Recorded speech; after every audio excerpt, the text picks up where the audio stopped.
welcome to the Napoleonicist and the third instalment of Irish Month. Today, I'm joined by Marcus Beresford, a distant relative of William Carr Beresford, who has recently published a biography of the Marshal and is a member of a number of foundations preserving 18th century historic houses. He also recently filmed with BBC4 for the recent TV show, The $1 Billion Art Theft, and is talking to us today about William Carr Beresford, Wellington's right-hand man. Marcus, great to have you on the show. How have you been? Likewise, Zach, I'm delighted to be here and talking to you. And it's almost as if we're in the next door room or the same room. It's great. It is the joys of Zoom. I think we're all kind of gradually adjusting to it, but hopefully we won't have to do it for much longer. Yeah. Before we explore Beresford's military career, tell us about the family that Beresford was born into. Well, he was born, I guess, with half a silver spoon in his mouth, if I can put it that way. He was born into a family which was part of the then ruling class in Ireland. Like many Irish families, a mixture of ancestry, Celtic, Norman, English, for some considerable time had been supplying quite a number of members of Parliament to the Irish Parliament, as it then was. The foundation of the family really rested on, or the recent foundation of it, on a dynastic marriage between Sir Marcus Beresford, who came from Derry or Londonderry, and Catherine Lepore, who came from Waterford, and the Lepores had come over to Ireland with the Normans. So let's clear up the relationship, because you're not directly an ancestor, are you? You're a relative, but it's quite an interesting kind of connection, because I think I remember you telling me that there are sort of two connections going on here. I'm not a direct descendant of the Marshal, but the Marshal and my direct ancestor had a common grandfather, if that's not too convoluted. But the connection is strengthened, I suppose, by the fact that the Marshal ultimately married his first cousin, who is, again, the sister of one of my direct ancestors.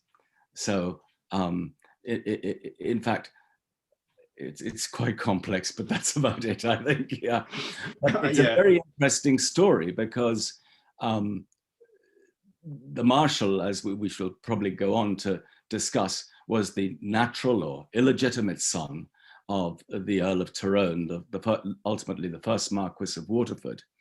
And he apparently was the childhood sweetheart of Louisa Beresford. And the families did not encourage the relationship, whether because he was illegitimate, or whether because he was a first cousin, whether because he was illegitimate, he didn't have the prospects one might have anticipated. They didn't encourage that relationship.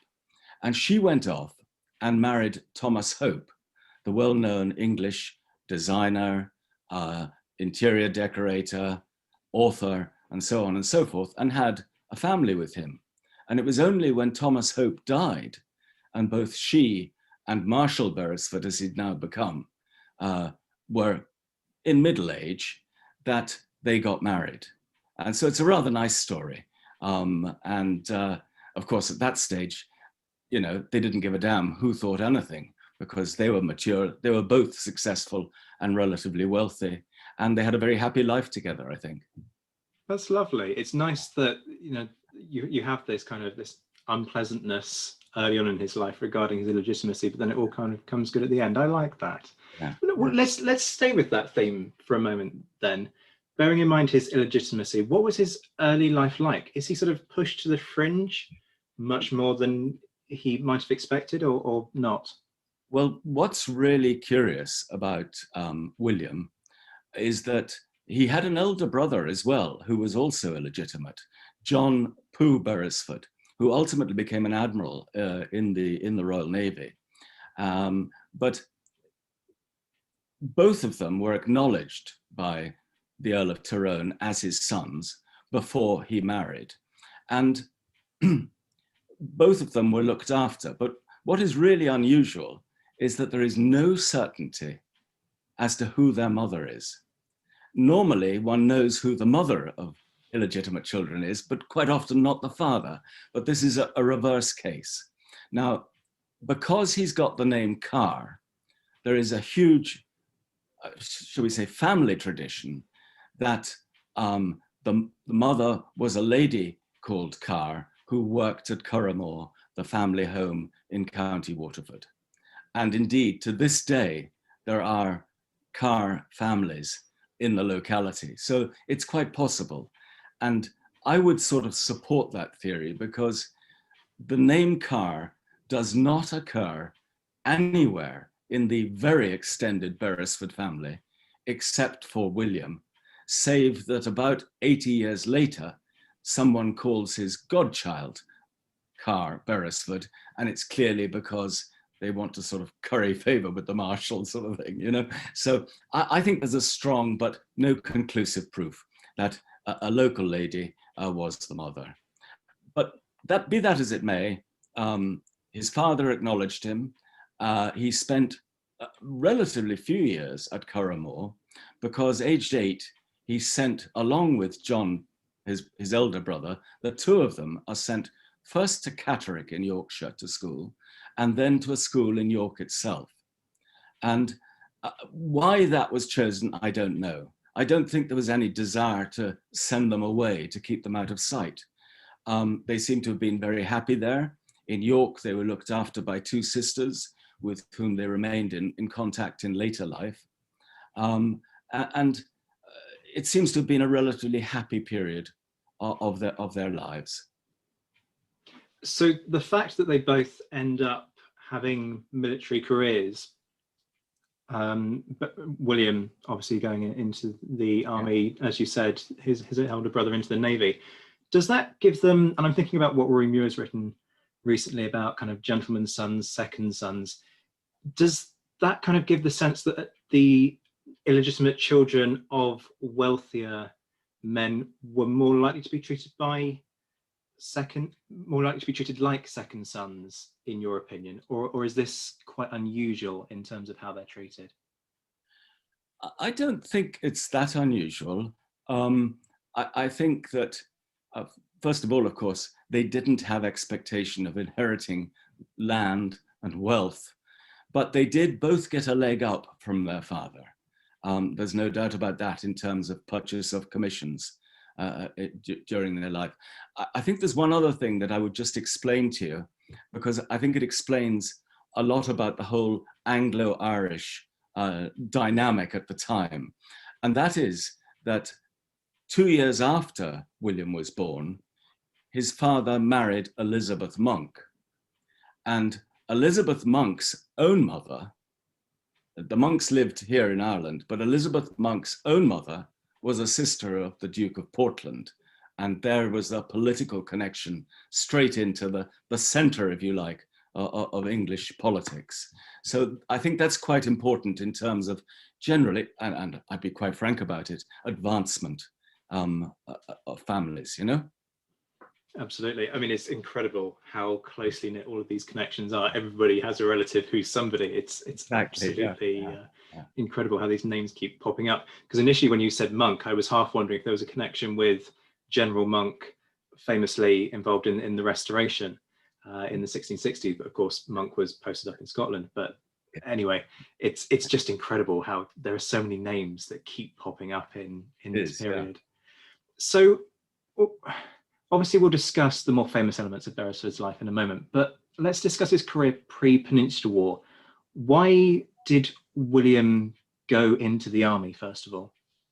Well, I haven't come across any evidence saying I particularly want to go into the army, but I think it was a sort of natural progression, as you say, for a second son type person. Actually, both he and John, his other half brother, were perhaps more successful than any of the main family, which was a pretty extensive family as well. So in that sense, it shows that it wasn't a hindrance, you know, to them. But William, after going to school in York, was sent to a military college at Strasbourg. And as you know, France was one of the epicenters of military colleges at this stage.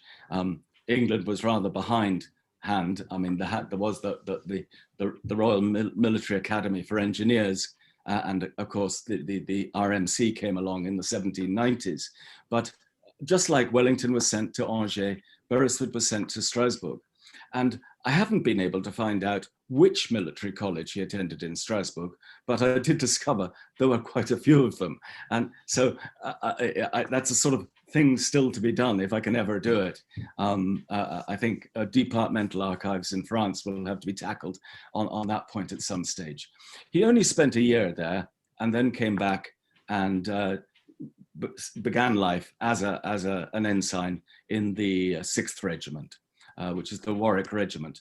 And he was sent out very quickly to Newfoundland, to modern day Canada, where his military career might well have ended, because while out shooting one day with a friend, actually another Irishman, the birds apparently got up and the friend took a shot, and of course pellets went into Beresford's left eye, and effectively he lost sight in that eye, or virtually total sight. And that's why when you see paintings of William Carr Beresford, in some of them he has this rather glassy sort of stare in his left eye, whereas other ones they used artistic license and he looks totally natural and, you know, 24/24 vision, or 20/20 vision I should call it, you know. But his early career was interesting, if not spectacular. He comes back from Newfoundland in 1789. He comes back as a lieutenant, changes regiments as they do, into the 69th. And then as captain in the 69th, he becomes a Marine and he joins Hood in the Mediterranean, which is, I think, a very formative part of his career as a Marine. And there he serves at Toulon, at the famous royalist rising in Toulon and its eventual subjugation by, of course, Napoleon as a young artillery officer.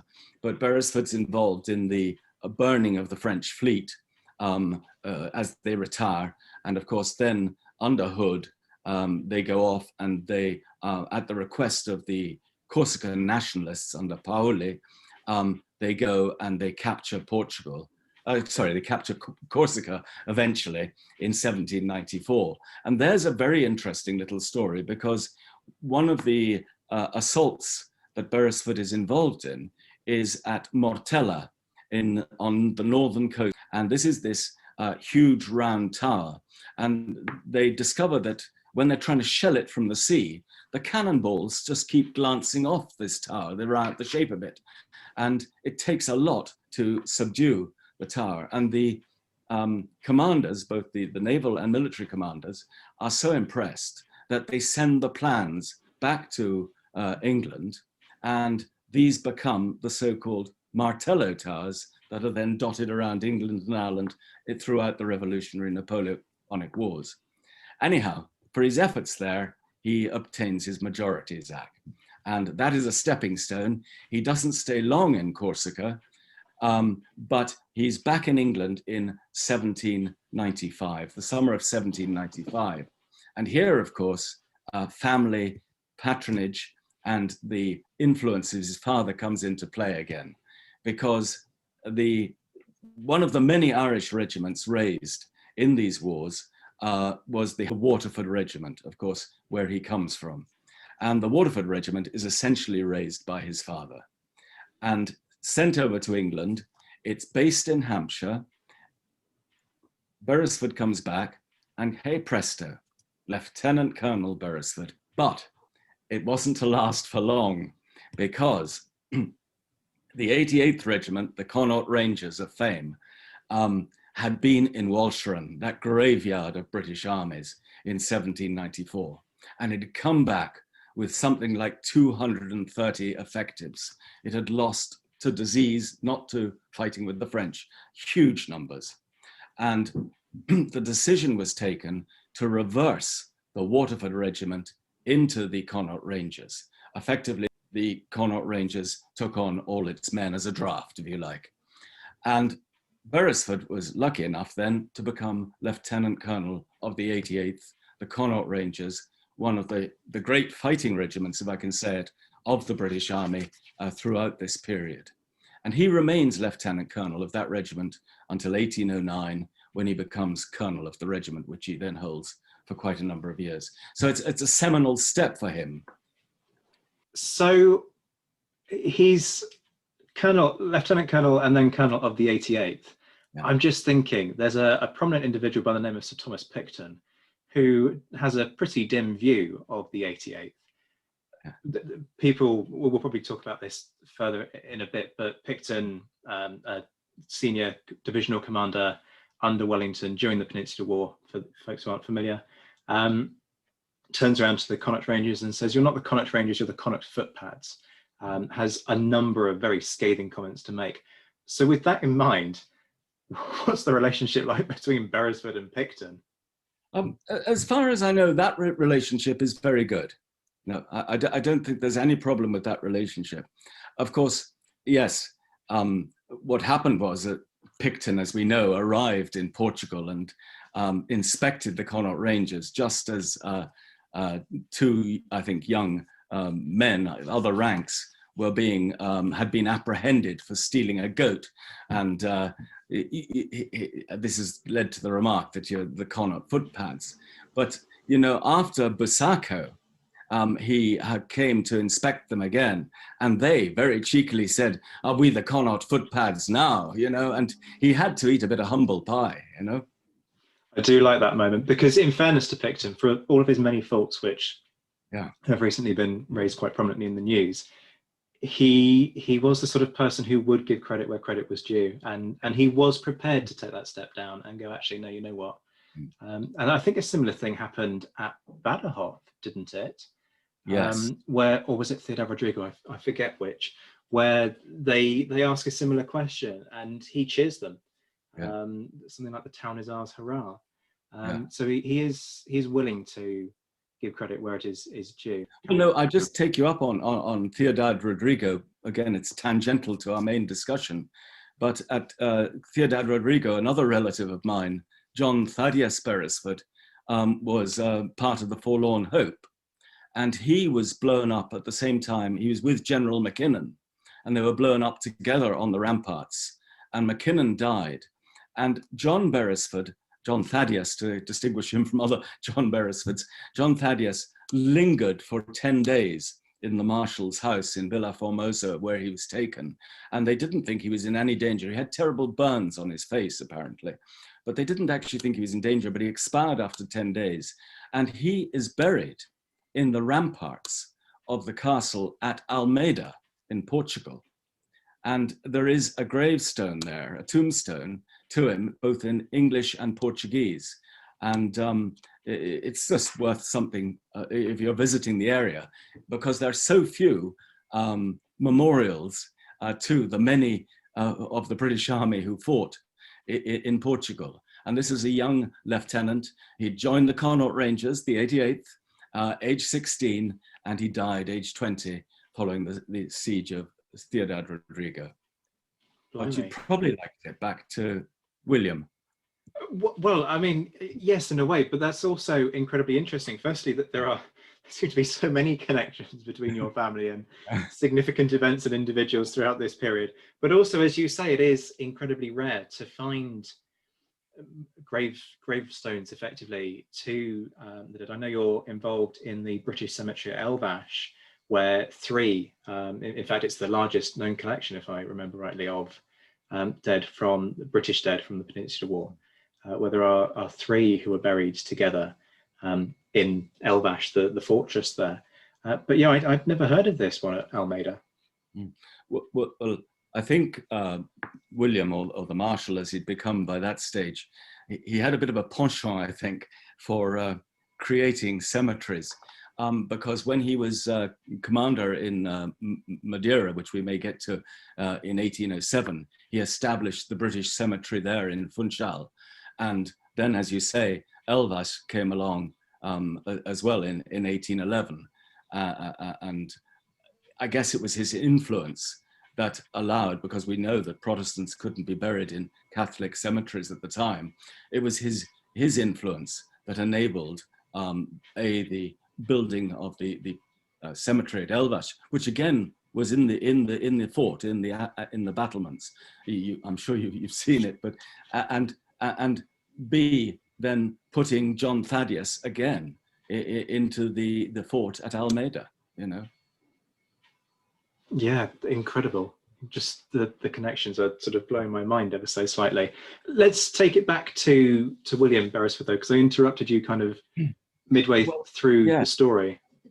We're at 1795 odd, and of course he had a pretty lucky stroke then, in a way, because in 1795 the 88th was designated to form part of Abercrombie's expedition to the West Indies. Again, another well-known graveyard of British soldiers, and they were part of the force sent out under Abercrombie with Admiral Christian, and the fleet was destroyed by a storm, 2 storms in fact.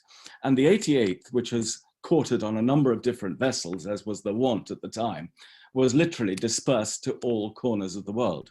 One ship finished up in Malta, quite how it finished up in Malta, heading for the West Indies. You know, one wonders, but another one in Gibraltar. Some got to the West Indies. A couple of companies actually got to the West Indies of the 88th, but Beresford and his staff were driven back and came back to Britain. And he was then posted with the 88th, which was trying to recuperate and pull itself together. He was posted in Jersey, the island of Jersey, for a couple of years. And that plays a part in his later life as well.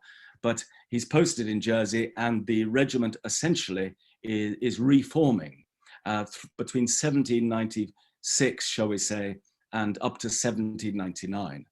And there is one really interesting little snippet about that, because in 1798, of course, we have the Irish Rebellion, a huge rebellion in Ireland, absolute anarchy for a couple of months.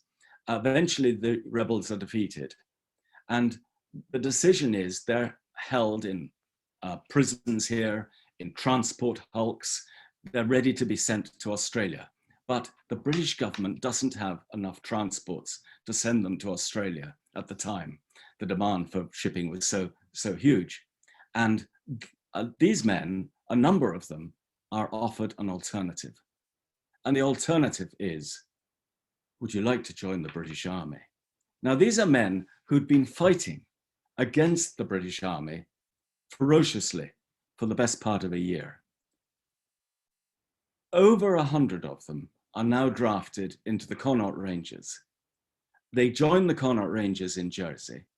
And as far as I can see, these are not men who desert the Rangers later. They stick with it. And I think it's really ironic that here they are, they've been fighting for Irish independence, and now they're part of the British military system. So it's just a side story, and we don't need to dwell on it, because in 1800, the Connaught Rangers and William are sent to India. And they go out to India via the traditional route, Madeira, the Cape of Good Hope, and then they arrive in India just after one Arthur Wellesley has effectively won the war there. So they're a little late for the fighting, Tipu Sultan and all that. They're a little late for that fighting, but the interesting thing about it, and why I mention this, is that Beresford no sooner gets to India and that he writes to Richard Wellesley, who at the time, of course, is the political power in India. And he says, if possible, I'd like to serve under Arthur. I'd like to serve with Arthur. And I'm sure the families, again, at this stage, later, there are very close connections, but I'm sure the families, since they came from similar backgrounds in Ireland, must have known each other here. And Richard writes back and says, yes, I'll try and organize this sort of thing. But as we know, the next expedition out of India is under General Baird, who'd also been involved at Seringapatam. And Wellesley, who was meant to be with the expedition, doesn't travel for whatever reason, whether it's illness or otherwise. And that expedition is to be sent to Egypt, again to support Abercrombie, who is coming in from the Mediterranean to defeat Napoleon's soldiers and army in Egypt. But in this case, Beresford goes with David Baird, General David Baird, up to the Red Sea, and they land at a place called Kossir, the 88th, and Beresford is in charge of the 1st Brigade, which includes the 88th. And they set out on this trip across the desert, 120 miles. Doesn't sound like much, but remember, we're talking about 1801. 120 miles, burning sunshine, daytime temperatures of over 40 degrees. And they set out across the desert. And they get to Genna on the Nile. Genna's on the Nile, and they get there, which is their objective, and they manage to only lose 2 men. And then they sail down the Nile towards Cairo, towards Alexandria, to join up with Abercrombie. Poor Abercrombie has been killed, as we know, earlier that year in March 1801 in fighting with the French, and the army is now under General Hutchinson. And Baird and Beresford arrive, but they actually arrive too late again for the fighting. Having arrived in India a little late, they arrive too late in Alexandria, just as the treaty is being organized and the French are being sent home. But what is interesting is that 2 things arise out of this. One, Beresford is made the commandant of Alexandria, which the British rule effectively for about a year until the Treaty of Amiens kicks in and they get out of Egypt. But that's the first thing. So because it is part of his first administrative sort of jobs rather than purely military jobs. And the second thing is that this trip down the Nile captured the public imagination. It appears in the English newspapers and things like this. And I think Beresford, Baird was a very good publicist, and I think Beresford gets part of that. It reflects on him as well, and it's another step up in his career. So in 1803, he comes back after late 1802, he comes back from Egypt to Ireland, where in fact, another rebellion is then taking place under Robert Emmet. And he is involved in the final sort of cleanup of that. It was fairly short-lived, that rising. But the reason I mention it is that the rebels retired into Wicklow, which is a very mountainous county in Eastern Ireland. And they are in Wicklow, which is probably the epicenter of the rebellion anyhow. And Beresford is involved in searching out for the leaders. And this is probably because the Beresfords had lands in Wicklow as well. And I only mention it because Beresford was regarded rightly as a very strict disciplinarian, a fairly tough and reserved commander. But on this occasion, when they capture the rebel leaders, he is adamant that they shouldn't be court-martialed and hung, but given another opportunity. And in fact, they went to Australia under a deal, but they didn't go to Australia as convicted felons. They went to Australia as free men in 1805. So it's another side to his life, if you like. I just mention it. Of course, the next big event in his life is the expedition to capture the Cape of Good Hope in 1805, and the sequel to that, the capture of Buenos Aires in 1806. And I do think that plays quite an important part in his life. Again, he's not serving at this stage under Wellesley. Baird is again the commander of the expedition to capture Cape of Good Hope. And one, Popham, is the commodore of the fleet, and one that your listeners will be very familiar with at this stage. They set sail from Cove, from the port at Cork, about force of about 10,000 under David Baird in August 1805, and they zigzagged their way. I should just explain, just to refresh everybody's mind, the Cape had been captured in 1895 by the British from the Dutch, but handed back again as part of the peace process later at Amiens. But it was essential, not regarded as essential for itself, but as the staging post for India and to safeguard British interests in India. Therefore, Pitt's government, William Pitt the Younger, his government determined to try and capture it again. So Baird is sent out with this force, including Beresford, of about 10,000 men. They go via Madeira, and they then go all the way across to Brazil, to San Salvador, modern-day Bahia. And they unfortunately lose a couple of their vessels on Las Rochas, the reef off San Salvador, including their artillery. But that's by the by. In Brazil, or modern-day Brazil, they take on board horses and, of course, victuals, and they then sail for the Cape. Baird's force arrives off the Cape on the 4th of January, 1806. The surf on Melbox Strand, which is where they land off just north of Cape Town, is so bad that although Beresford gets ashore, he's sent ashore with an advance party, they decide it's too rough to land, to try and land the troops. He is then sent up to Saldanha Bay, which is about 60 miles north of Cape Town, with a couple of regiments actually, and they're told to sort of land there if they can, because it's a secure moorage, secure anchorage, and make their way back down towards Cape Town. They do that, but no sooner have they left than the next day the surf abates and Baird is able to land his main force at Melbox Strand and march inland and defeat the Dutch in the Battle of Blauberg. Meanwhile, Beresford once again is toiling down the coast with his regiments and arrives a bit late. But he arrives a little late for the battle. The Dutch are defeated.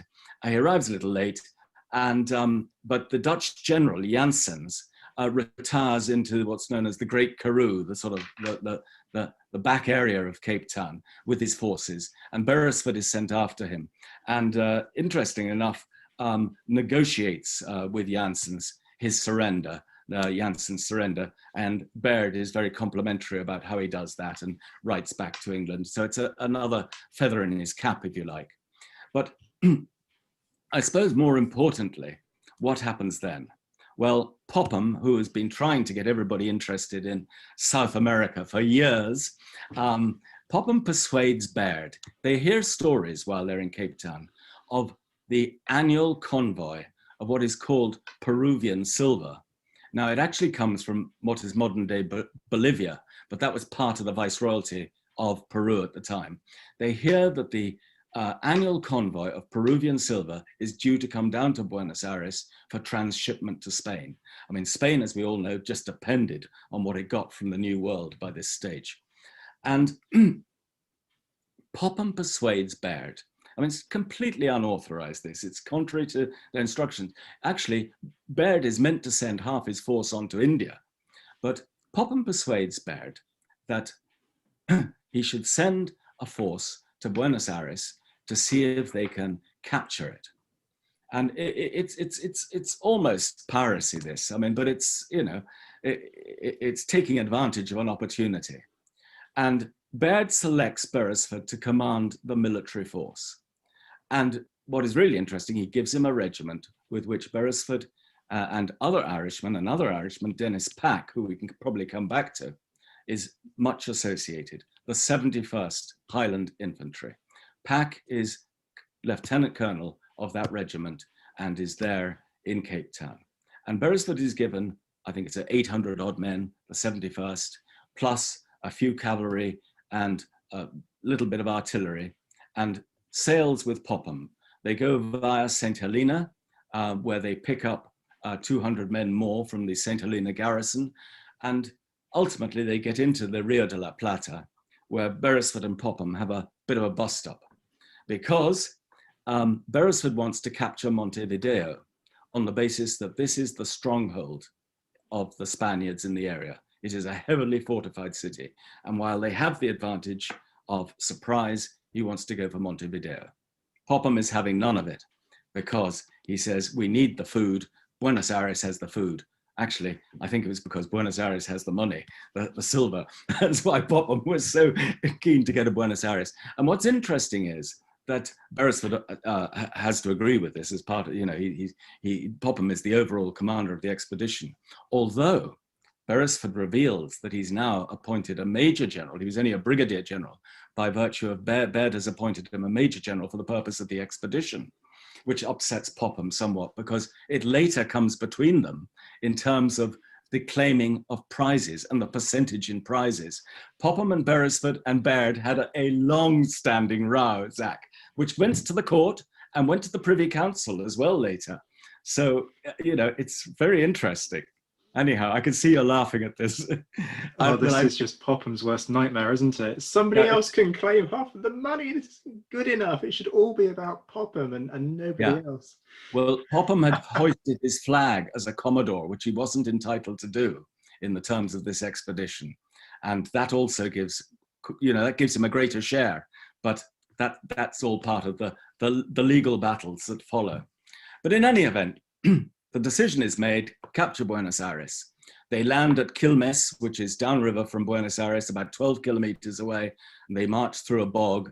They're met by, he has about probably, including Marines, including seamen dressed as soldiers, they have probably about 1,400 men that they actually manage to land. And they're met by a Spanish force, mostly on horseback, of about 2,000, and they defeat it.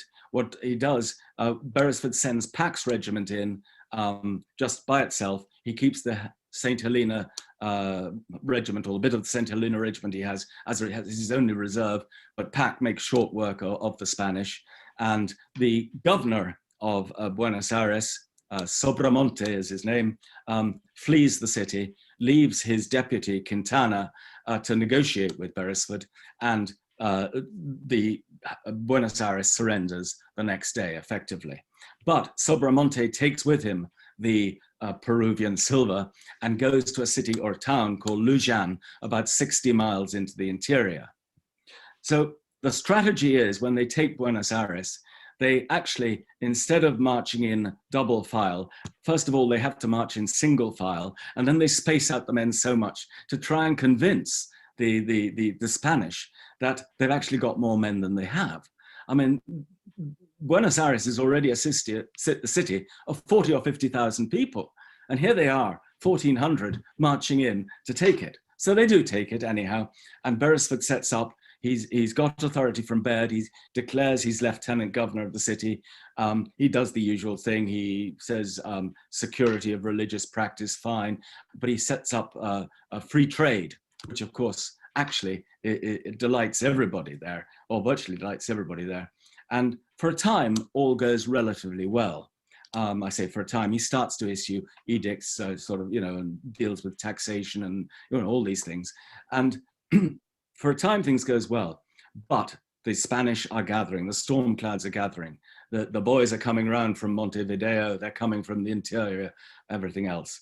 And as we know, ultimately, after a 2-day battle, Beresford has to surrender on the 12th of August, and does so, he thinks, on terms, which has been agreed with the commander. The Spanish commander is actually a Frenchman called Delinier, who's well worth a story in his own right. But he agrees terms, he thinks, with Delinier. But the powers that be, the political assembly, if you like, in Buenos Aires, refused to honor those terms. The terms provided for the transport back, as was the want in those days, the transport back of the British Army to the British Isles. And, no penalties, you just go back and that's the end of it. And, before he had surrendered, though, there is another great little story. I told you that the silver had been taken to Lujan by Sobramonte and his guard. Lujan, 60 kilometers odd from Buenos Aires. During his occupation of Buenos Aires, Beresford sent Robert Arbuthnot, that time a young captain, later to be with him in the peninsula. He sends Robert Arbuthnot and 20 men on horseback to Lujan. Says, get the silver, will you? They go to Lujan, and blow me, a week later, they come back with the entire silver convoy. I mean, it's absolutely fantastic. How 20 men did this, it almost defies, explanation, but they do.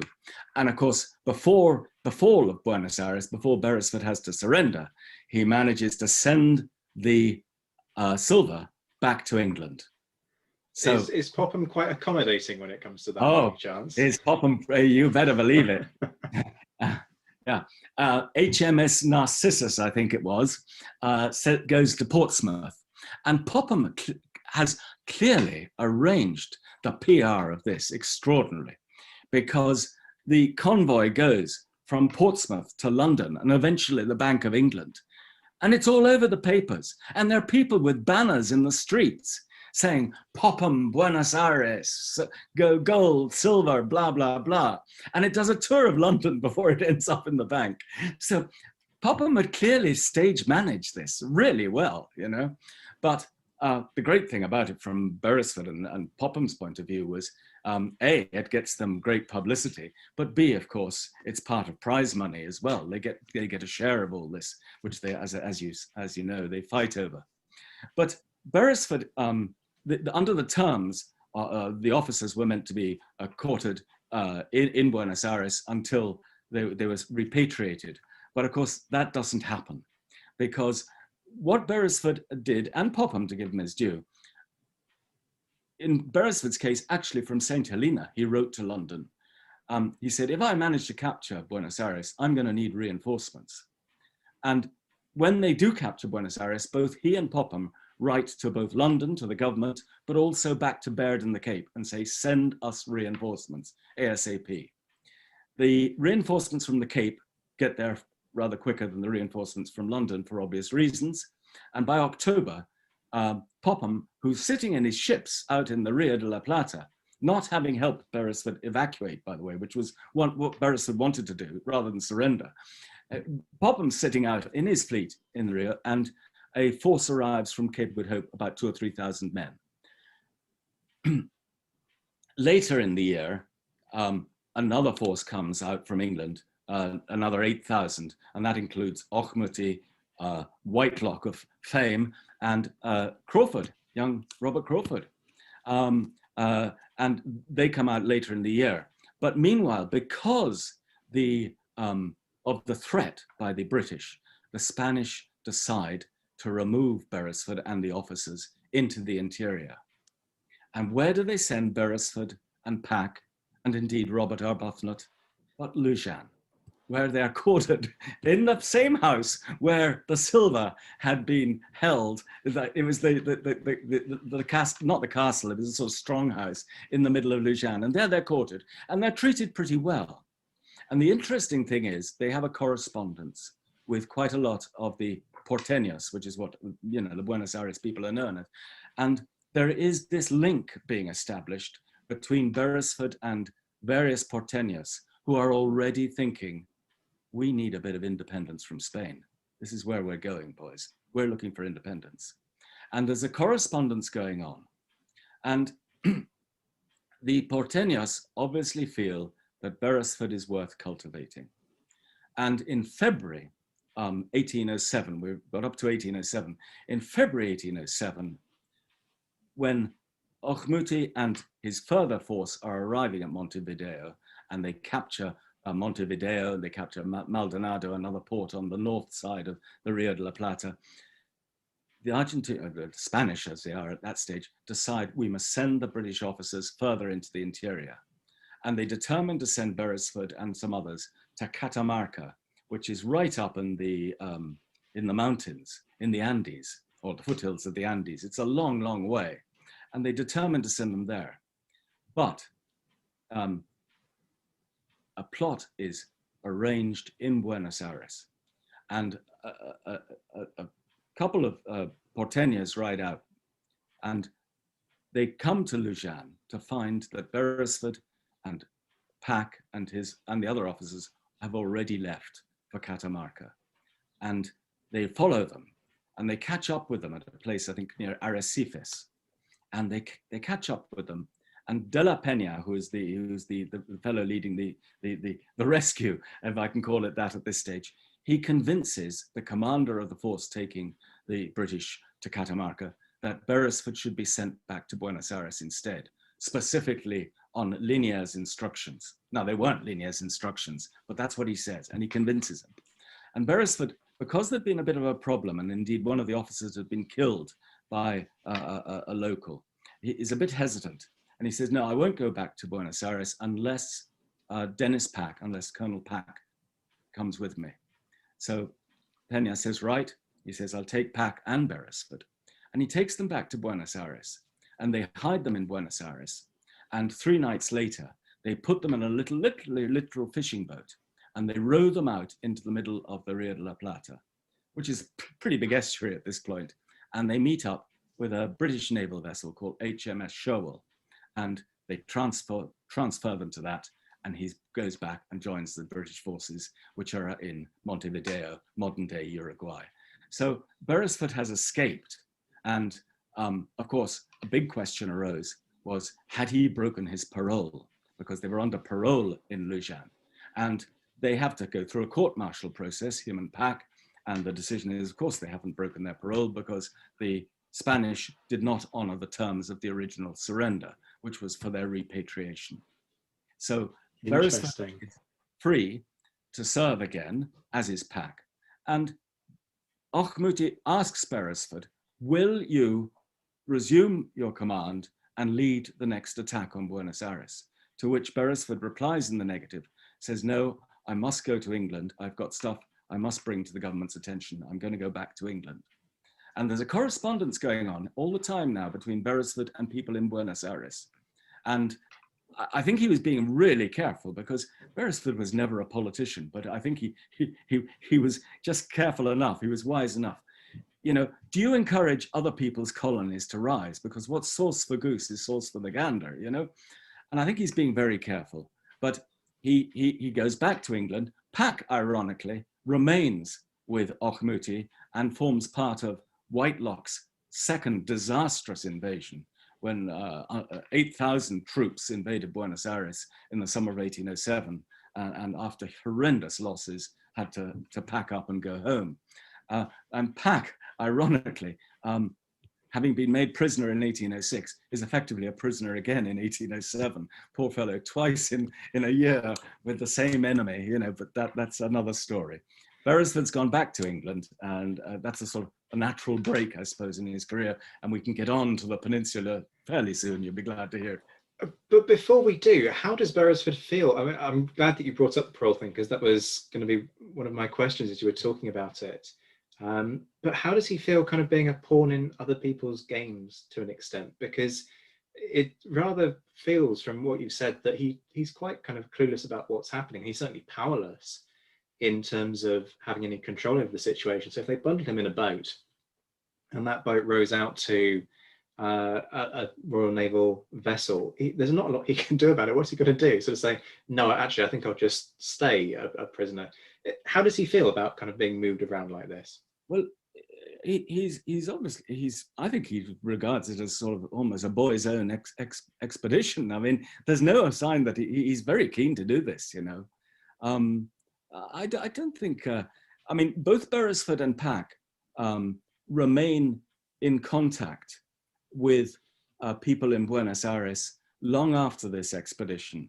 And actually, I tell you something which might amuse your listeners greatly, Zach, about this, is that I've been out to Argentina a few times, and they're very hospitable people. They show with great pride the sort of bullet holes, you know, in the cathedral in Buenos Aires, and they show me the place that they've got a plaque where Beresford surrendered on the 12th of August, 1806. But they're terribly friendly, and they're very well disposed.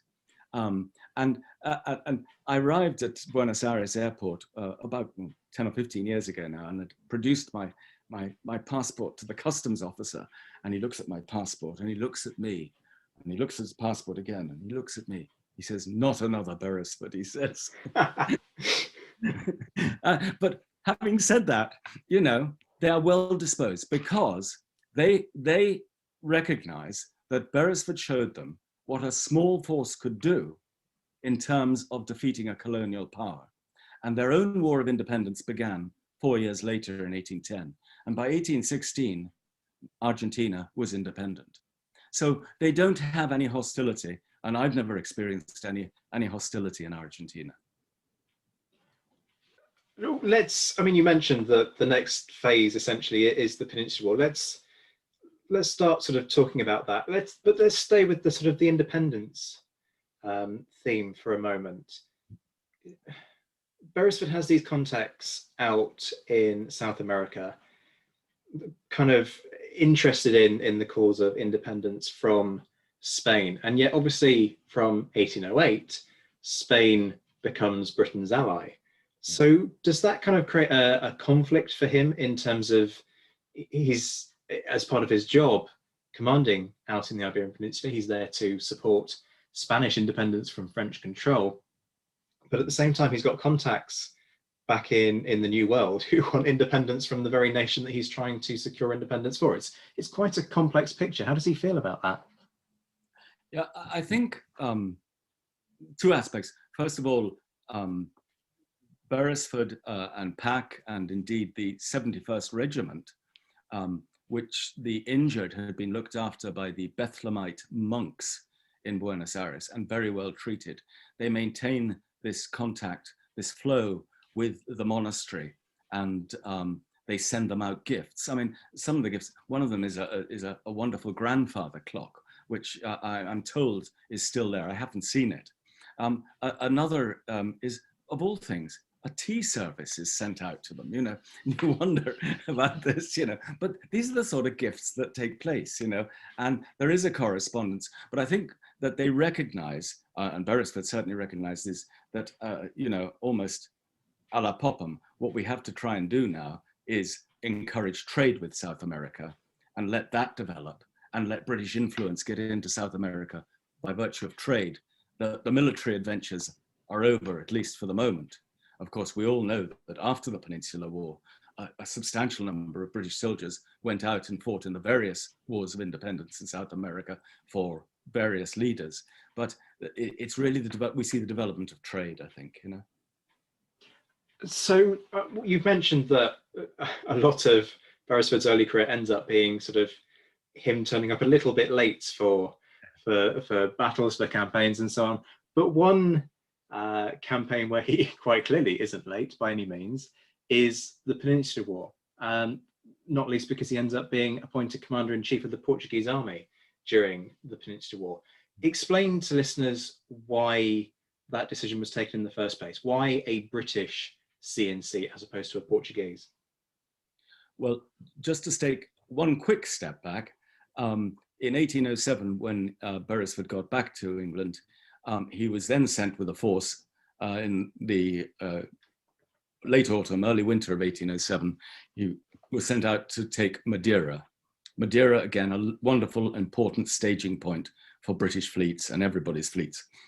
With France invading Portugal, effectively a deal was done between the English and the Portuguese that they would take Madeira. And the reason they had to take Madeira was that Prince João, Dom João of Portugal, the regent at the time, was desperately trying to maintain neutrality with France. So he couldn't sort of give Madeira over to the English. There had to be some sort of huge force appearing and then a surrender. And that happened on Christmas Eve, 1807.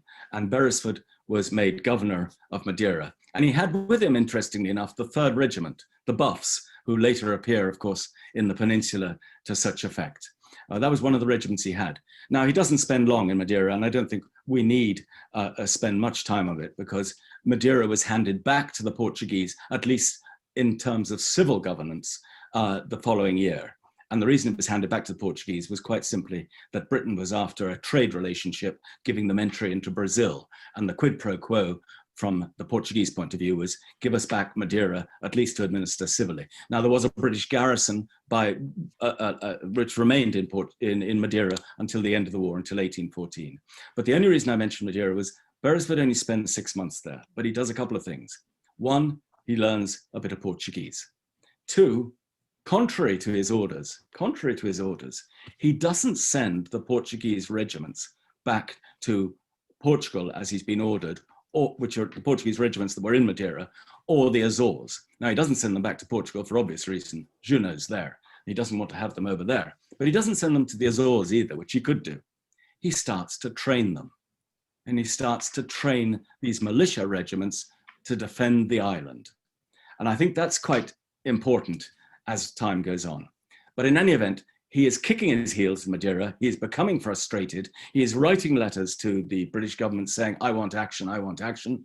And eventually, at the end of July, he gets a letter saying, head for Portugal with the Buffs, with the 3rd Regiment, and join up with Sir Arthur Wellesley. He leaves Madeira on the 16th, but he arrives too late for the battles of Roliça and Vimeiro.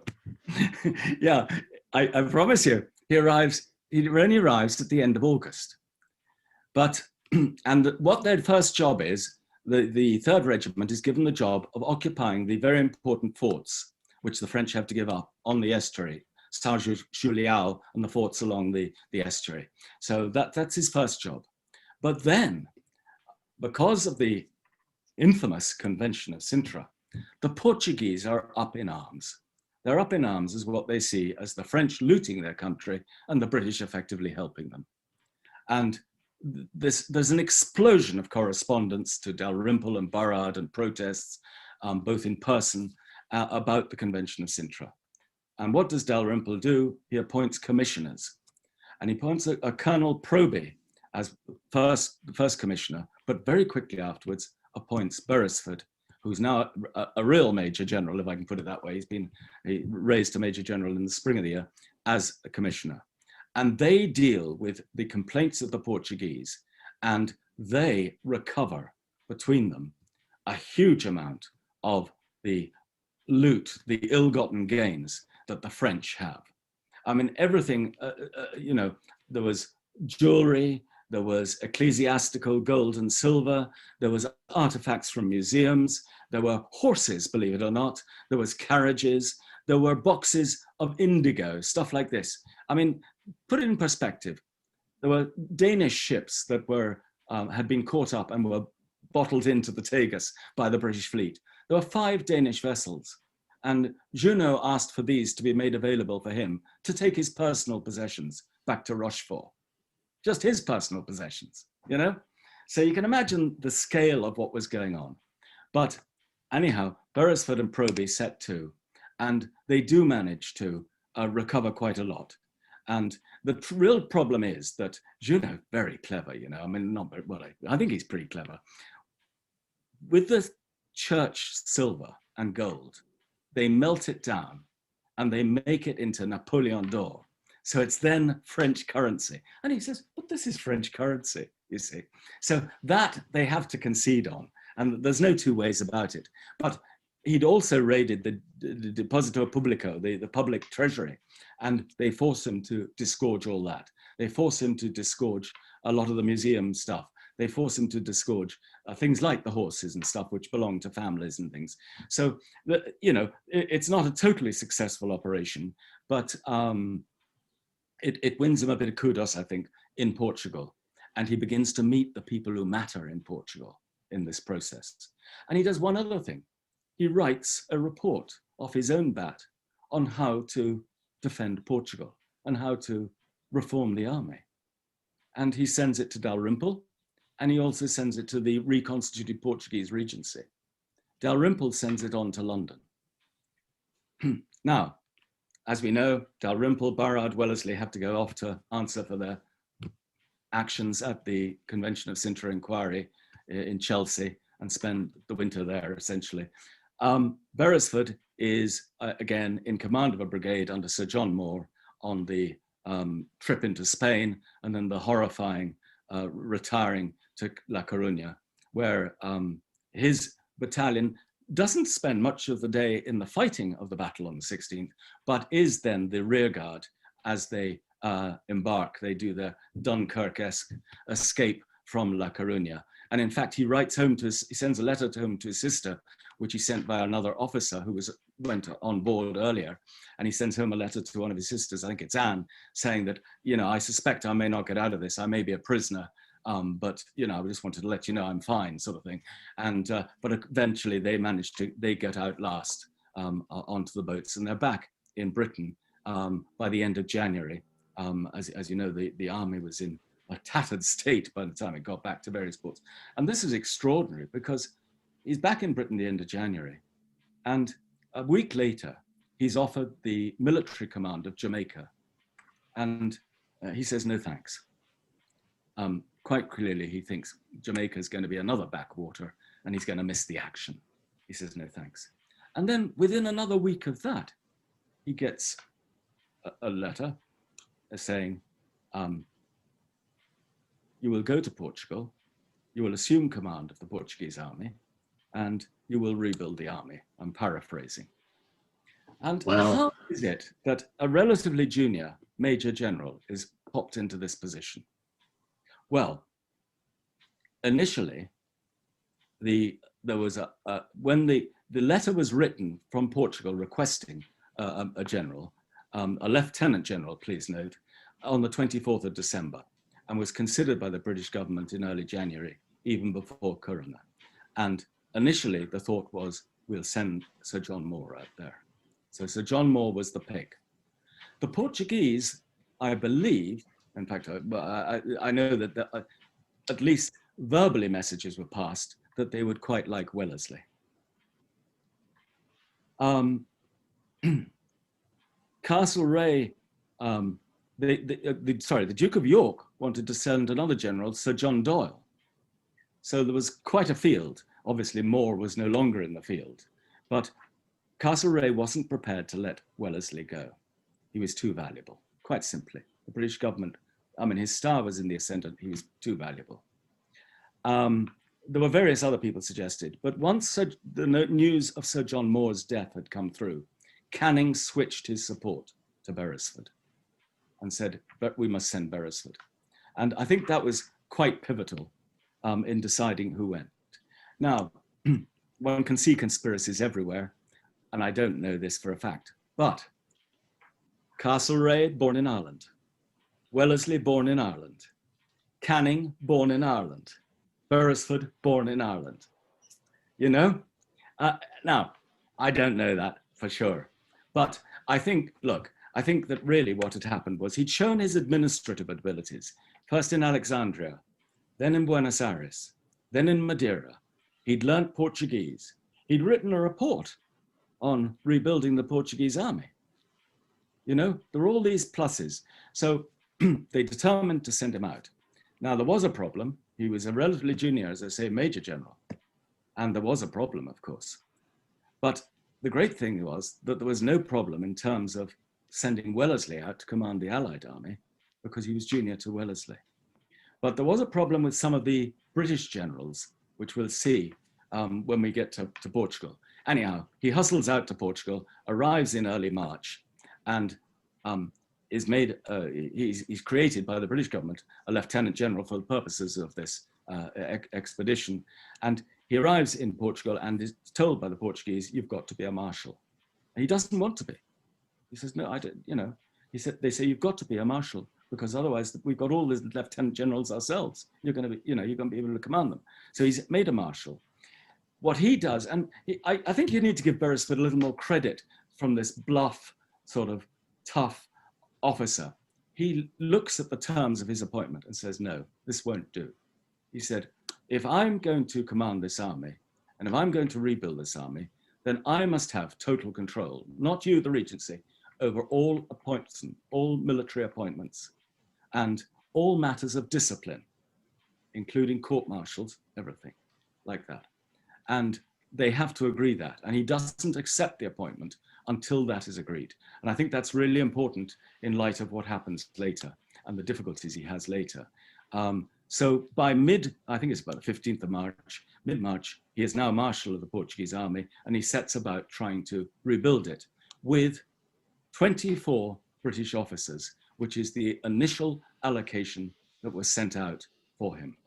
And interestingly enough, if you look at those 24, many of them have served with him in previous lives, if I can put it like that, in previous engagements. So there's obviously quite a following he has, and he persuades these people to come out with him. They soon realize, of course, that 24 isn't going to be sufficient to rebuild a Portuguese army, which has been totally dismembered and reduced by Junot during his occupation of Portugal. I mean, we know that it was the Portuguese army. The only, I suppose, good regiments were actually sent north to Napoleon, where they became the Portuguese Legion and fought for Napoleon with some considerable distinction for the rest of the war. But Napoleon very wisely kept them up in Northern Europe. They couldn't get back to Portugal even if they wanted to. So they fought for Napoleon until 1814, suffered horrendously in things like the retreat from Moscow.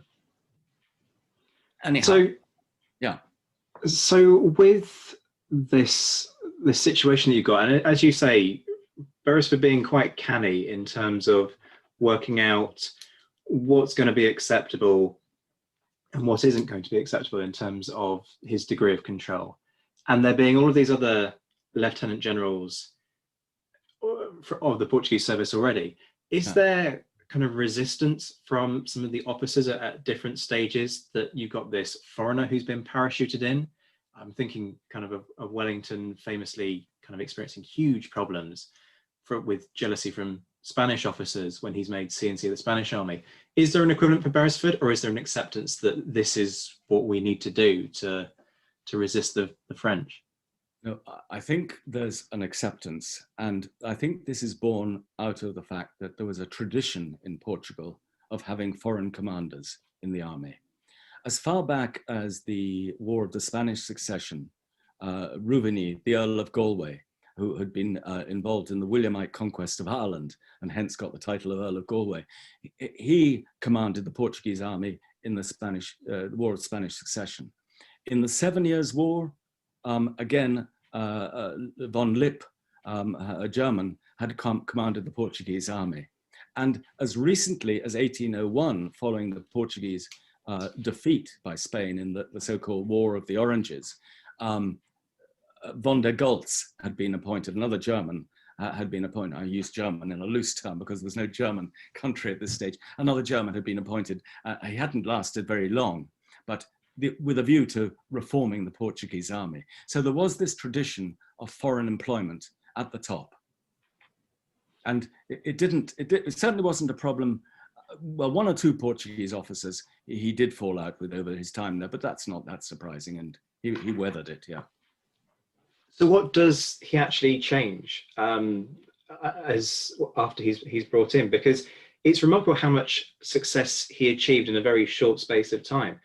By Basarco, which for listeners is 1810, the Portuguese army is in a state where it is able to kind of prove itself as incredibly steady. And I know people, certainly contemporaries, sometimes made disparaging comments about the Portuguese troops. And I think that generally, people's comments generally were based on their own personal experiences rather than anything that was representative. But when you sit back and review the service record for the Portuguese, they're a remarkably steady body of troops. They are dependable. I think Roy Muir makes the point that generally speaking, certainly this is at Salamanca, the Portuguese don't break in any other situation other than one where the British troops would have broken anyway.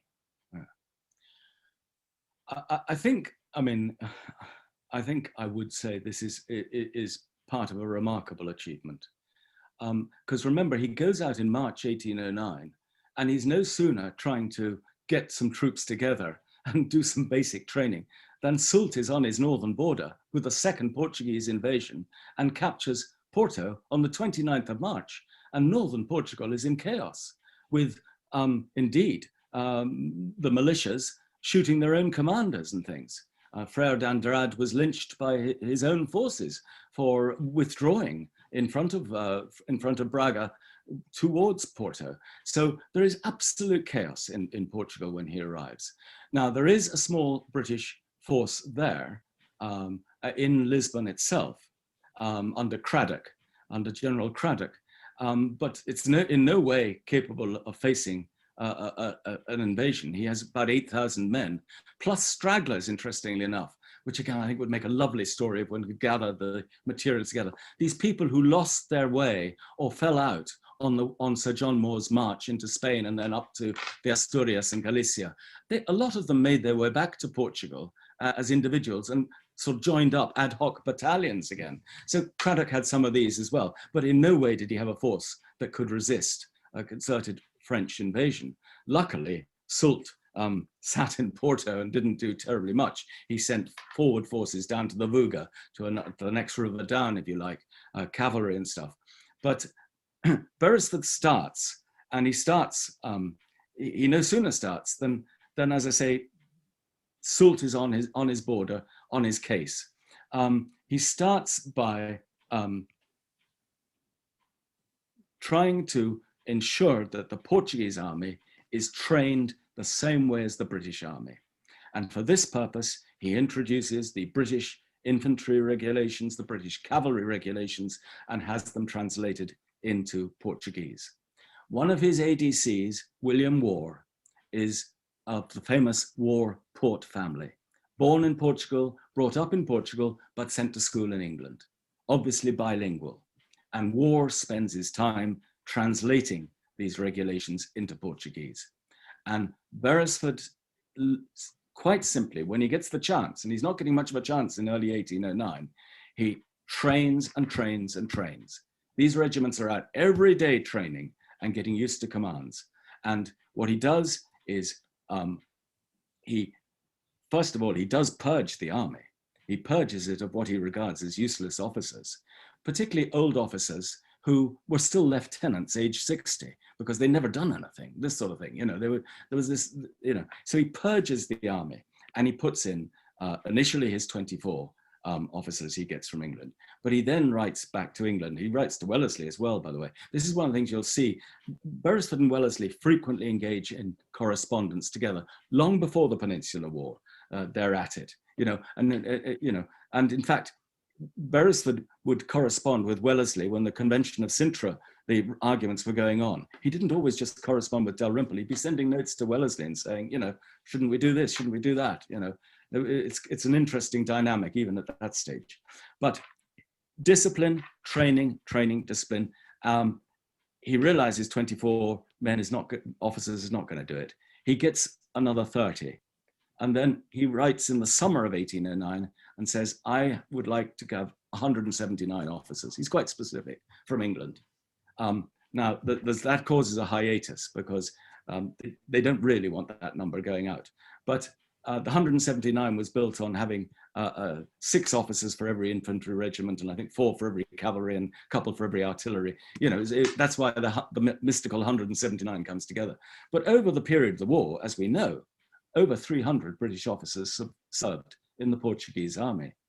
And indeed, I know that Bob Burnham is doing a lot of work on this.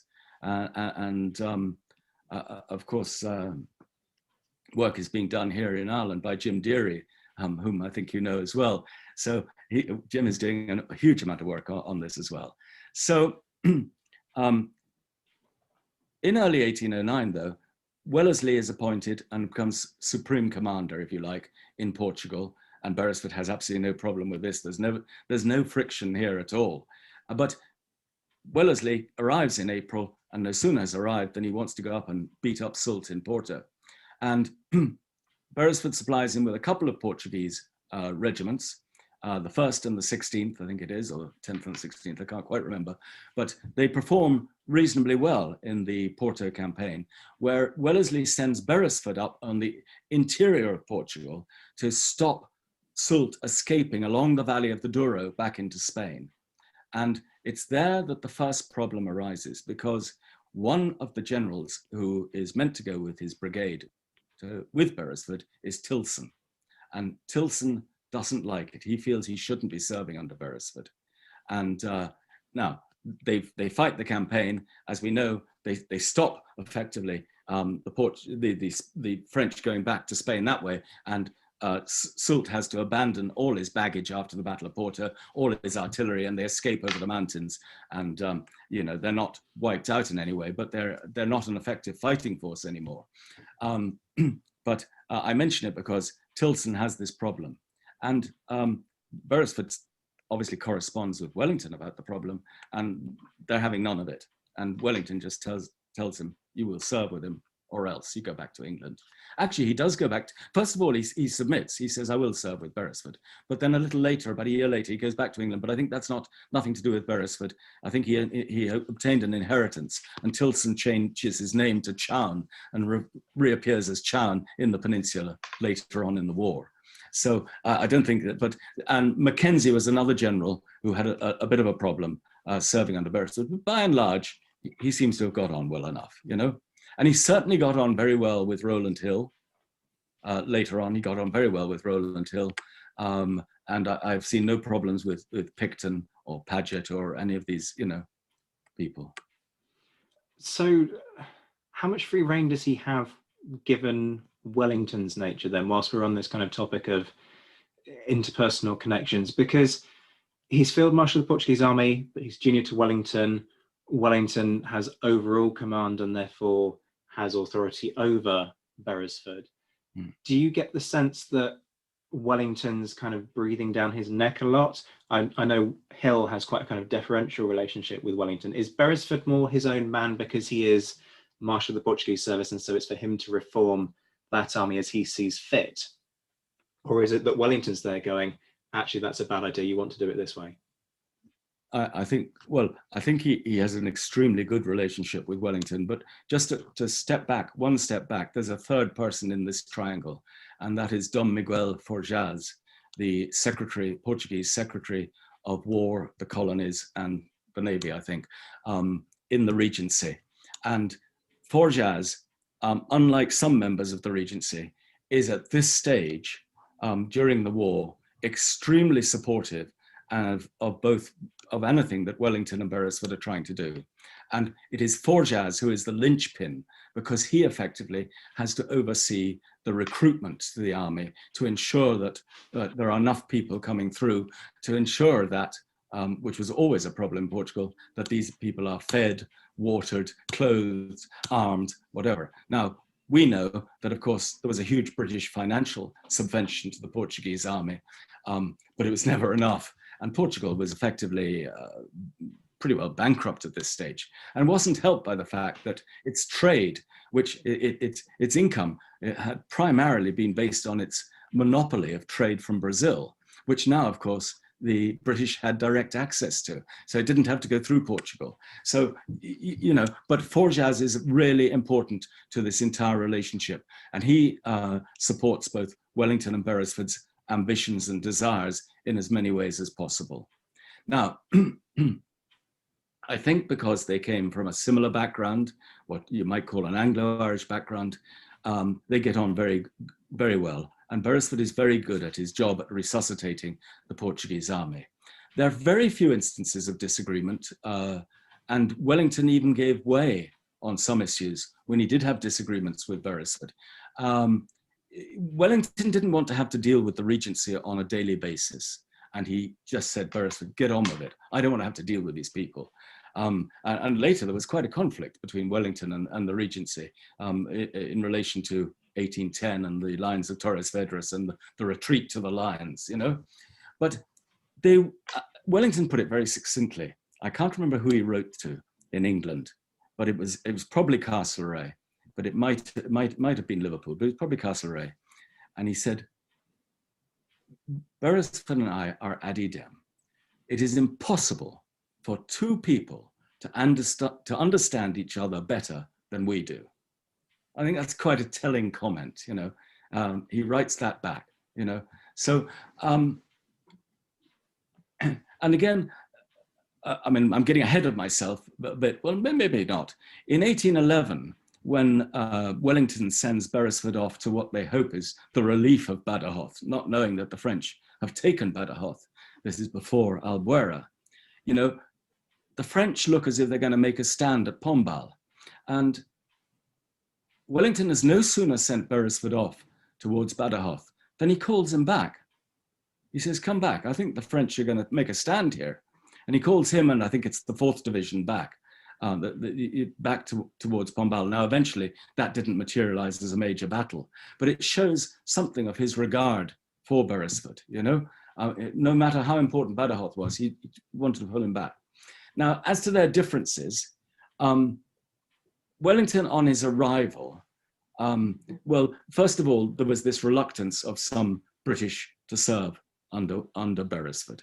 And Wellington said, this would be sorted, Beresford, if you would just resign your British commission and only have your Portuguese commission. And Beresford said no. And that was the end of that. I mean, Wellington didn't hold it against him in any way. And then secondly, the insertion of British officers into the Portuguese army. Wellington began to query, was this a good idea? Was this a worthwhile investment? And Beresford managed to convince him that it was, so much so that you'll see Wellington later recommended that British officers might be inserted into Spanish regiments. Now that was never done for both political and economic reasons, but Wellington was won over. And you look for these areas of potential disagreement, but there aren't really any. Quite remarkable, really, isn't it? That Wellington, because Wellington is not known for his willingness to really relinquish much control to his subordinates in any way. So it is, as you say, a mark of the trust that Wellington had for Beresford, that he was prepared to say, yeah, do it. But equally, it's a sign of Beresford's competence. Because if he hadn't been able to do it, Wellington wouldn't have allowed the situation to continue. Yeah. I mean, I'm not making any claims that Beresford was an outstanding general, but I think he was an outstanding administrator. And I think Wellington really valued that. Let's talk about Busaco then, because this is one of the defining moments really for the Portuguese army. And it's even argued that Wellington didn't need to fight at Busaco. People have suggested that it might have been done in order to partly create a morale boosting effect at home, partly create a morale boosting effect for the Portuguese, and partly to kind of tick that box of, look, I made a stand, but ultimately the position was outflanked. But it's also a battle that didn't really need to be fought, in my opinion. When you look at the position, the idea of scaling the heights at Busaco is just sort of slightly mental in my humble view. But anyway, let's talk about it from the Portuguese perspective. Well, I think you're right, because if you stand at the top of Busaco and you look down those hills, you wonder what on earth those poor Frenchmen were doing, coming up a very steep incline, time after time, to try and get over the top, and then as the Allied army popping up from behind the hill and just destroying them, But I think what had happened was at the Christmas New Year period of 1809, Wellington and Beresford had gone on a tour of the Portuguese regiments. There are 24 Portuguese infantry regiments. Now, they didn't inspect them all, but the ones they did inspect, Wellington was very favorably impressed. And on that basis, he decided to start brigading them with the British.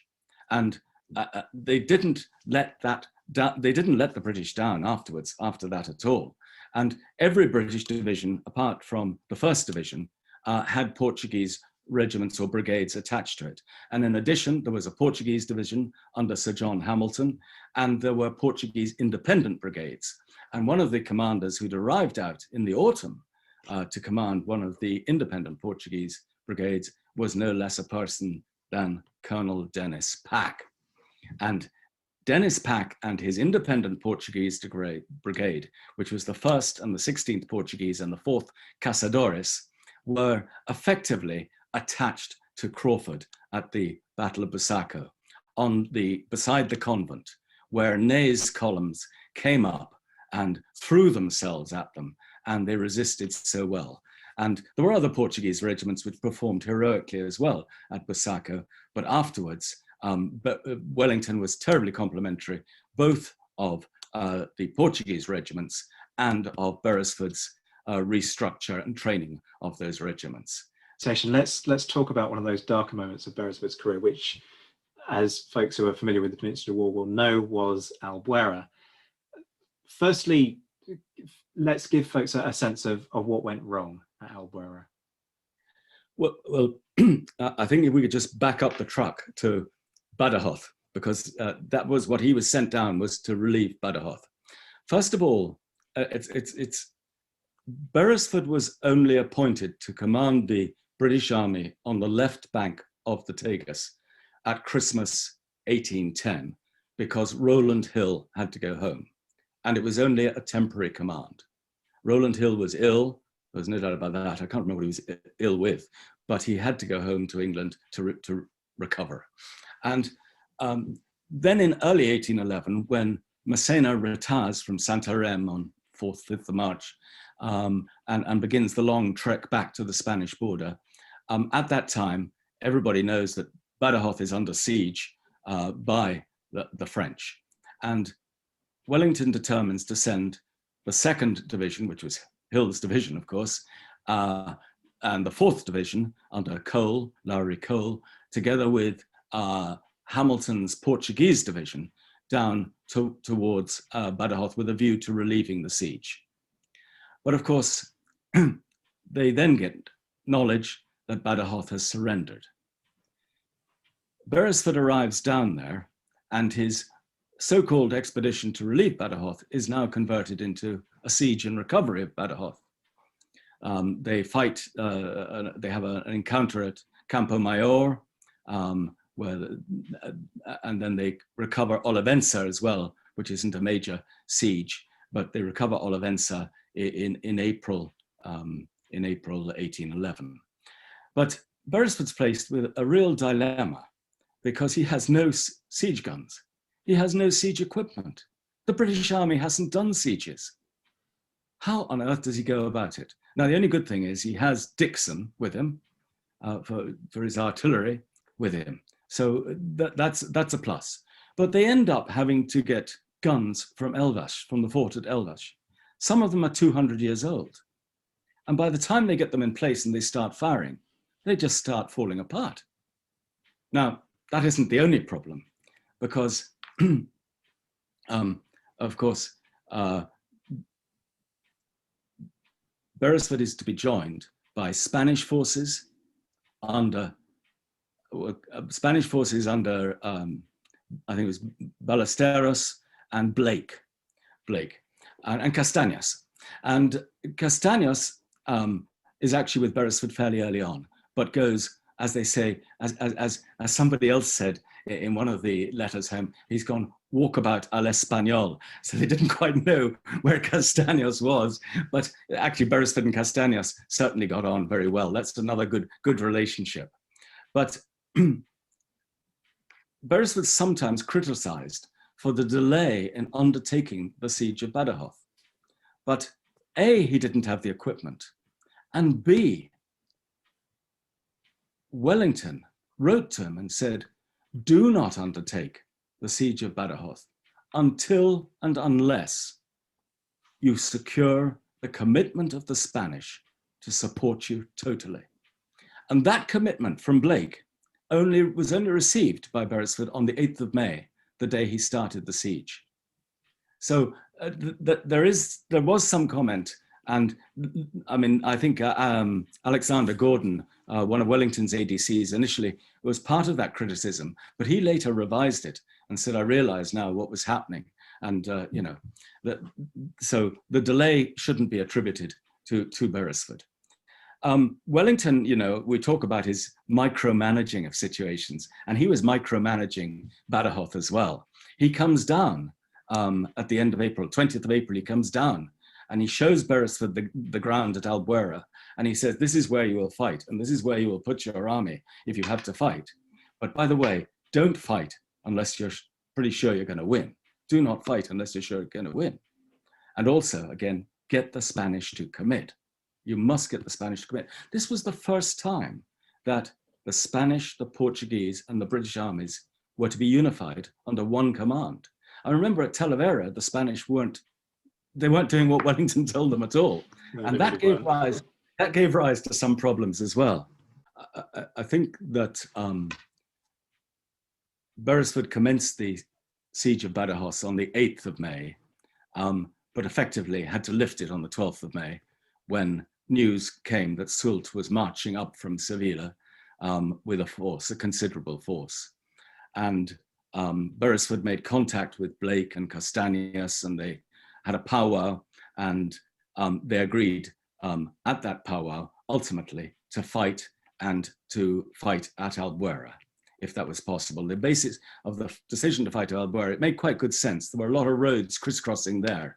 Also, just remember that the Guadiana, the river that flows around Badajoz, takes a big southward turn just after Badajoz and comes down what is the Portuguese-Spanish border. And Beresford's tête du pont, his only way back into Portugal, was at Juramenia, south of Elvas. And he had that heavily fortified and guarded, but that was his only way of retreat into Portugal, should he need to do so. And there was access, he could get back from Albuera to Juramenia, should he need to do so. But if we look at Albuera, I think that the powwow they had is really interesting because, of course, Napier, amongst others, criticized Beresford considerably for his performance at Albuera. And I think you need to bear in mind that his instructions were not to fight unless sure of victory. And he was not at all convinced that he should fight this battle. And it transpires that what happened, and there's no doubt what happened, was that Blake, who had, I think about 12,000 maybe Spaniards with him, apart from the Spaniards with Castañas, said, if you don't fight here, I'm going to fight Soult alone. I'm not going to retire into Portugal with you. And Beresford realized that if Blake fought Soult, he'd just be overrun and destroyed, totally annihilated. So in a way, he had a gun put to his head on this, and he determined to fight at Albuera. And then, of course, I don't want this to appear as a series of excuses, but on the night before, on the 15th of May, Blake was late in getting up with his army, and his army was only arriving the morning of the 16th, the morning of the battle. It started to arrive apparently just after midnight, 1 o'clock, but was still, because of the darkness and everything else, was having difficulty getting in place. And they were faced across the stream against the French, who were across the stream, the Pardisalas and the Albuera strips. They're two little streams that meet there, rivers. They're very small now. I think they're probably rather bigger at the time. And they were facing them across.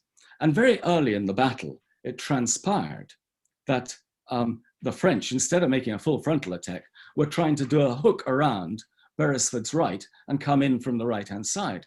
And this was before the battle had even properly started. And Beresford tried to get Blake to move the Spanish, who were on the right of the Allied army. It was the British army was in the center. So this is the 2nd Division in the center. Hamilton's Portuguese and some cavalry out on the left. The Spaniards out on the right, and beyond them, some British cavalry and Spanish cavalry. Lumley with the British cavalry and the Spanish cavalry. So Beresford tried to get them to about face, to face the French coming down, but Blake was having none of it. He was still convinced the main French force was coming straight across at him. So there was a huge delay, with the result that only a small number of Spanish regiments were in place facing the main French attack when it took place.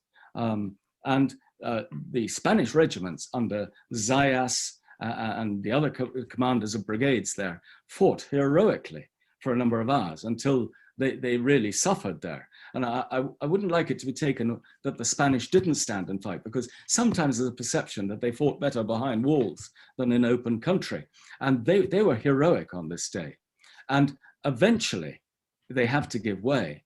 And Beresford has to order the 2nd Division, which is behind. He has the King's German Legion, by the way, occupying the village of Albuera, so that can't be taken by the French. And there is fighting going on there as well, of course, but it's not the main attack, which is off to his right.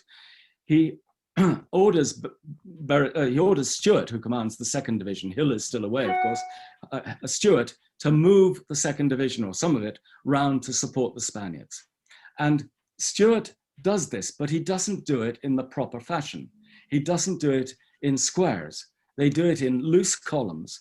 And Colborne, who's in charge of one of the brigades, actually says to Stuart, can we stop and get into squares? We're in danger here. And Stuart will have none of it. Now, perhaps he perceived it was urgent, and that they had to get over to help the Spaniards. But for whatever reason, they were in loose columns, and hey presto, the the Uhlans, the Polish cavalry with their lancers, which Soult has with him, appear, and they cause absolutely havoc with these columns.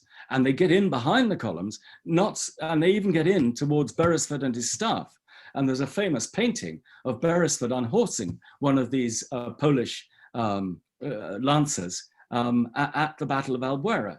So again, without appearing too defensive, I don't think you can really blame Beresford for this. Stuart was the one who should have got his men into squares and got them moving across in the right sort of way. But it didn't happen. And of course, as we all know, the 2nd Division, and particularly the 3rd and the 57th regiments were decimated. And Daniel Houghton died there. He's one of the fellows who's a Major General. He's buried in Elvas. And I always feel a special connection when I'm out in Elvas with him, because Houghton actually had served with Beresford in the 88th as a relatively junior officer as well. So they obviously knew each other quite well. So when the ceremonies go on in Elvas each year, and there's wreath laying, I'm always glad if they ask me to lay the wreath on Houghton's grave, for that reason, I think. So that happens. Then ultimately, of course, as we know, Lowry, Cole and the 4th Division, which are Beresford's reserve, whether it was Harding or whether it was Cole himself who determined that they should ride in and hit the French very hard on what is now the French left flank. They do that, and of course, and there's a couple of Portuguese brigades with them, and they fight very well at this time. But whether it's Cole or Harding who decided, doesn't really matter. The fact is that the 4th Division was the reserve to guard Beresford's potential retreat to the Tete du Pont and to get into Portugal. Also, the 4th Division had only arrived itself on the morning of the battle from Badajoz, because it had been the last division, the last troops left at Badajoz to try and keep the French bottled in. And they'd only marched that night and got into the battleground early in the morning as well. So no doubt about it, the 4th Division saved the day. Cole and Harding and all these boys with them, they do save the day. And one just moves on. I mean, there is no doubt that Beresford was traumatically affected by this battle. And it's very interesting, because I think you need to look at the battle in perspective of the whole, what was happening. We'd had Fuentes de Honoro on the 3rd to the 5th of May, where Wellington himself admitted, had Napoleon been here, the outcome would have probably been rather different. We then had the escape from Almeida of General Brenier and his corps. Wellington was outraged at this, and the news going back to England wasn't very good. But as when Albuera happened, it was all the more important that, I mean, it was an Allied victory. I mean, no doubt about that, because Soult didn't manage to relieve Badajoz, and they just moved back, and they had the 2nd siege of Badajoz, which within a day or two, the Portuguese division, which hadn't been involved, Beresford's Portuguese division, was moved back to Badajoz the following day. And there was no benefit to the French from the battle. And Soult retired to Sevilla and then back down towards Cadiz. But Beresford was traumatically affected. But I think if you look at this in the context of the whole, Fuentes de Honoro, Almeida, Albuera, there was a lot of bad news going, or potentially bad news. And, it's very interesting, I think, that, and again, Beresford gets the thanks of Parliament for Albuera. And I don't think there was any thanks for Fuentes de Honoro. I don't think there was a vote of thanks for that. And I think that there was a perception in the army that, they were winning, but they were only just about winning at this stage. Now, as we do know, it turned out that after 1811, apart from one small incursion in early 1812, the French didn't come back into Portugal. It was a turning point. But Beresford was very affected, and there's no doubt about that. There are reports of him looking sick, looking ill, and he wrote home and he wasn't feeling himself. And when Hill comes back to resume his command in June at the siege of Badajoz, the 2nd siege of Badajoz, Beresford then goes back to Lisbon and he recovers himself, but he also is very involved in trying to get the Portuguese. Portuguese were having huge supply problems in organizing the Portuguese army. And it is suggested in some accounts that he doesn't do much for the rest of 1811, but he does in fact, because he goes back and he has 6 regiments of Caçadores in early 1811. And by the end of that year, he has 12 regiments of Caçadores, of light infantry. So there's a big reform going on and a big additional manpower going on. I'm glad you mentioned the emotional impact, because it has always struck me that he sort of seems emotionally scarred by the battle. There's that famous comment that Wellington makes when he reads the first draft of the Albuera dispatch that, you need to write me a victory.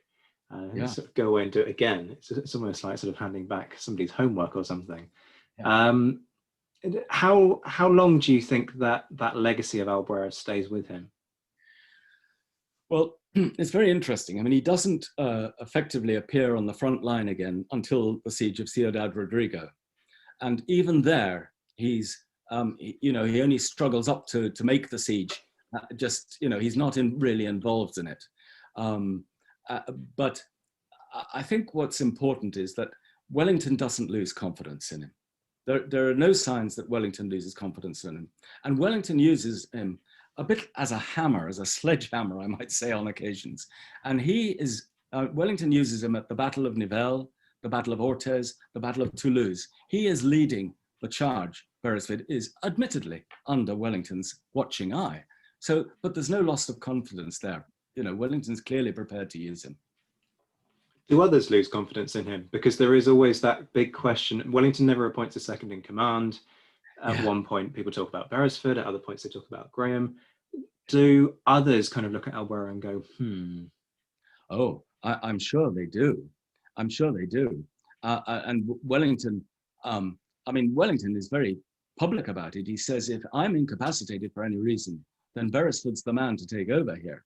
And, he even says he may not be as good a general as some of you, but he's the one to organize an army, And he fights this fight on Beresford's behalf with the government in England, who really are very wary of this, because seniority is the great, be all and end all.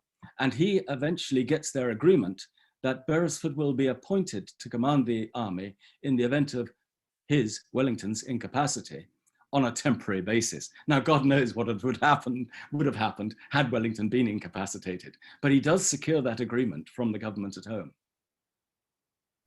I want to give a bit of time to consider Beresford's life after the Peninsula War. What happened to his career beyond 1814? Yeah, well, that's pretty interesting. And if I could fly a flag, I've just written an article for a Portuguese journal on the period 1814-1830, on the return or the non-return of the Portuguese royal family to Portugal. What's the name of the journal? Gosh, now it's the Revista Anglo-Portuguese, something like that, I think it is. Yes, I'm pretty sure that's it. Revista de Estudos Anglos Portugueses. I'm not sure, I think it'll appear, well, in the next couple of months anyhow. But Beresford, after Toulouse, goes back to England and Ireland and visits his family for the first time since early 1809. He doesn't spend long there because he's still commander-in-chief of the Portuguese army. He and Wellington both shared a real dislike of officers going back to Britain during the war, and did their utmost to stop them. And it was another bond they had in common, I think.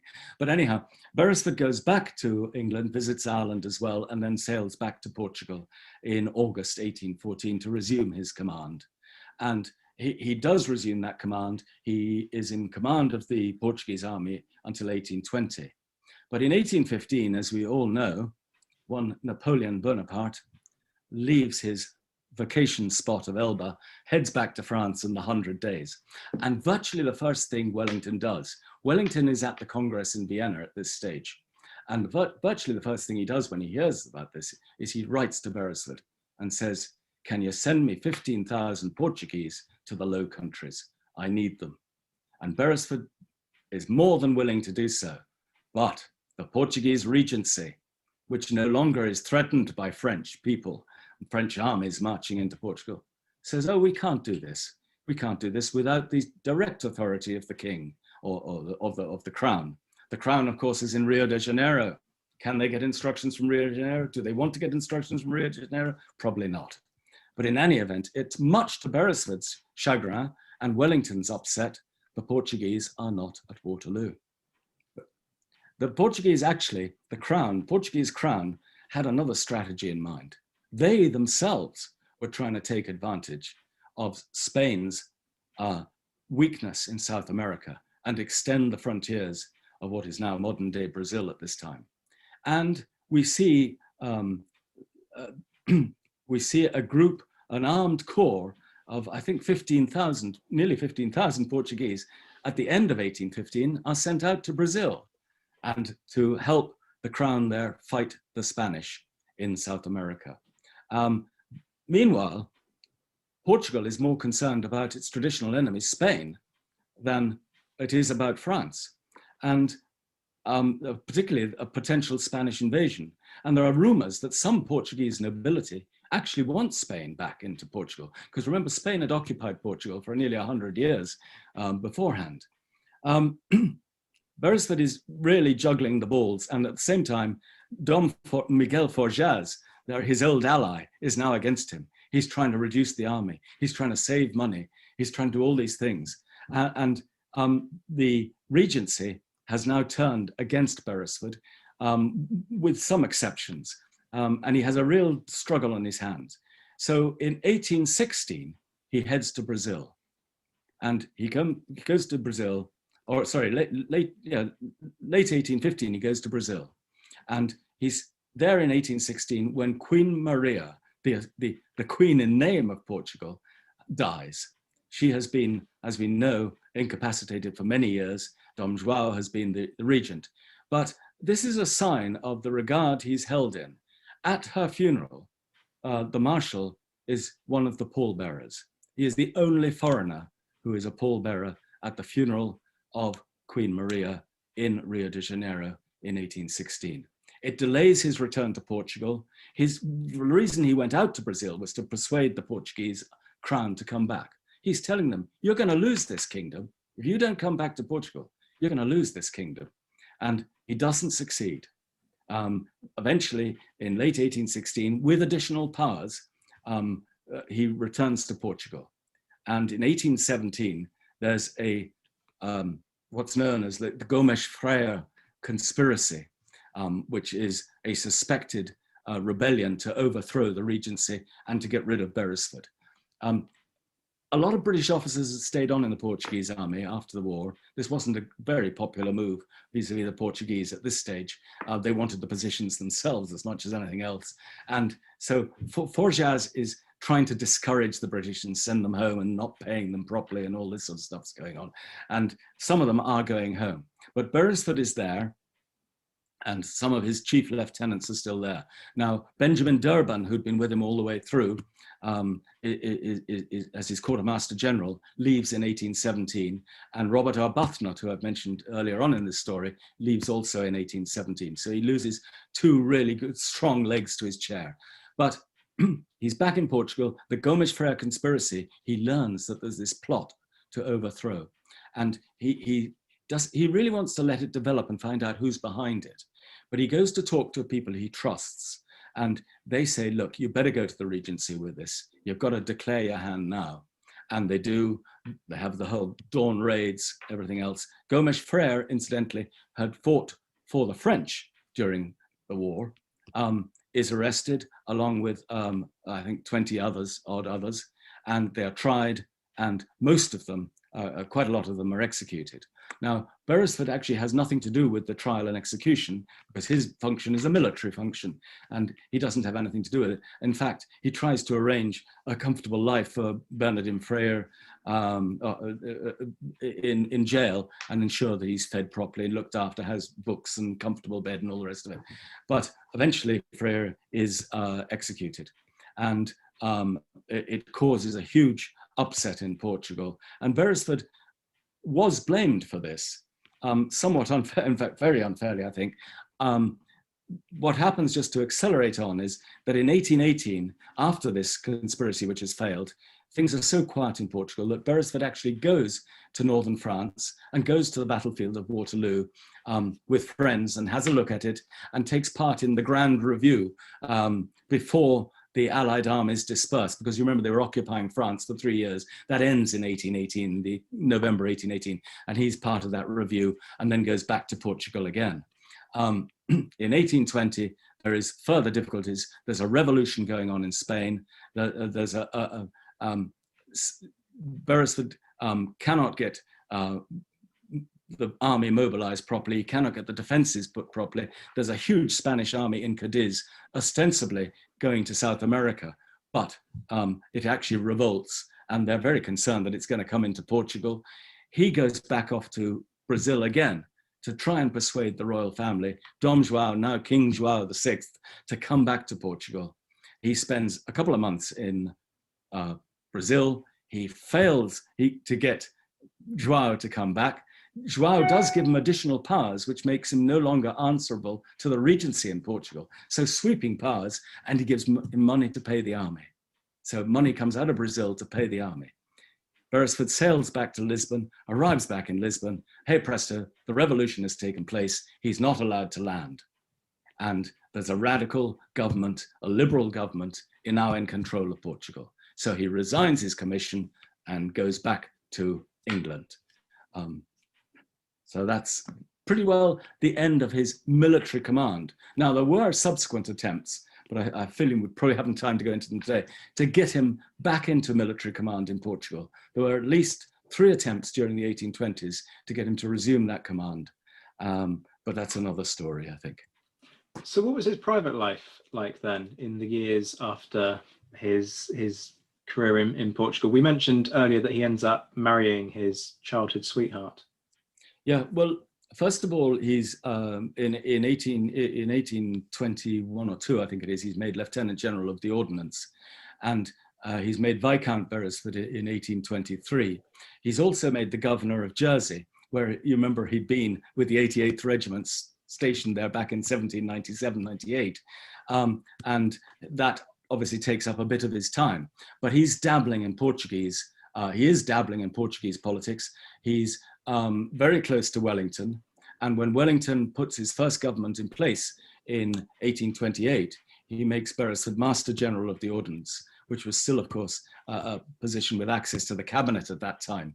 And I think, quite frankly, I think Wellington just wanted someone he knew would support him.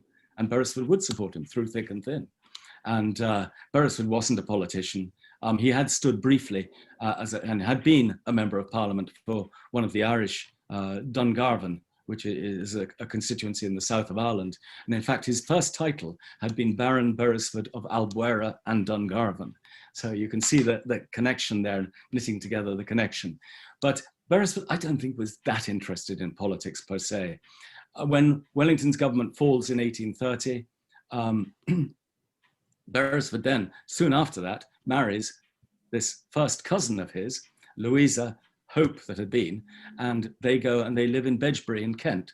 And they buy a large pile in Kent and they live there. And, you know, I think effectively he drops out of politics, and he drops out of the army after 1830. Although very interestingly, when Wellington was trying to form a government in 1834, again, the government which ultimately Peel formed instead of Wellington, Wellington offered Beresford the post of British ambassador to Portugal. Oh, kind of goes full circle, doesn't it? Yeah. So when it comes to summing up his career, what would you say were his great achievements? Ooh. Well, I think, I mean, his great achievements must be the Portuguese army, you know, really must be the creation of a fighting force. And I've written down, actually, because I couldn't quite remember them, a couple of quotes, which I'll just give you, I think, because they're worth it. Wellington in 1813 the good conduct of the Portuguese officers and troops in all the operations of the present campaign, and the spirit which they show on every occasion, are not less honourable to that nation than they are to the military character of the officer, Beresford, who by his judicious measures has re-established discipline and renewed a military spirit in the army. And Massena, the great opponent.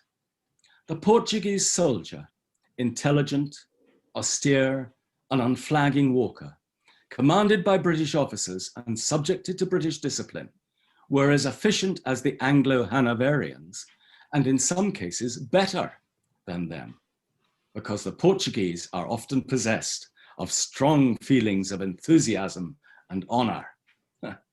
Now, could Wellington have succeeded in Portugal without Beresford's Portuguese army? It'd been pretty hard, I think, pretty hard. I mean, from Busaco onwards, he always had 25,000 plus Portuguese frontline troops fighting for him. And the British public might have become disillusioned if things hadn't gone the way they did. I think the other characteristic, which I've just referred to already, was the loyalty of certain British officers to Beresford. They recognized that, you know, as I say, he may not have been the best general in the world, but he had certain talents, and they were prepared to follow him to the ends of the earth, literally, you know. His disappointments, well, he must have had disappointments, of course. I think his greatest disappointment might well have been not being able to take a Portuguese army to the Low Countries in 1815. He was very upset about that. And Wellington didn't hold it against him, by the way. Wellington never held it against him. Obviously, Albuera was a disappointment. He was very reluctant to fight it. He had Wellington's permission to withdraw, but he found himself in an impossible situation. And I think people like Oman recognized that Napier was grossly unfair to Beresford in his judgment. His inability to persuade the Portuguese royals to return to Portugal after the war, I think he felt that keenly. He knew that to save the kingdom, they just had to come back to Portugal. And they didn't. And ironically, they did in 1821. After the Liberal Revolution, they had to, and they did. And they tried to resuscitate the monarchy. And effectively, there was a civil war for the next 30 years in Portugal. I mean, it was horrendous stuff, you know. I think he was a much more complex man than people would give him, often give him credit for. They regard him as a tough, bluff, no-nonsense soldier. I think that he called a spade, but Thomas Creevey, the Whig politician and sometime journalist, found him straightforward. He said, I went to see him prepared to dislike him. I found him very straightforward, without airs and graces, you know. He was a strict disciplinarian, but he was capable of considerable humanity, as we've seen in both Ireland and in relation to some of his court-martials, by the way, which we haven't really got into. But, you know, while he was strict, he was pretty fair about those. And by the way, when he was a strict disciplinarian, he was strict vis-a-vis the British officers in the Portuguese army, just as much as Portuguese officers and men. So, you know, there was no favoritism there, you know. And in fact, Rowland Hill, his brother Noel, was in the Portuguese army with Beresford. And Noel was grumbling to Hill about, or trying to secure advancement, you know. And, you know, he said, I've talked to Beresford about this and that. And, you know, he's writing to Rowland Hill.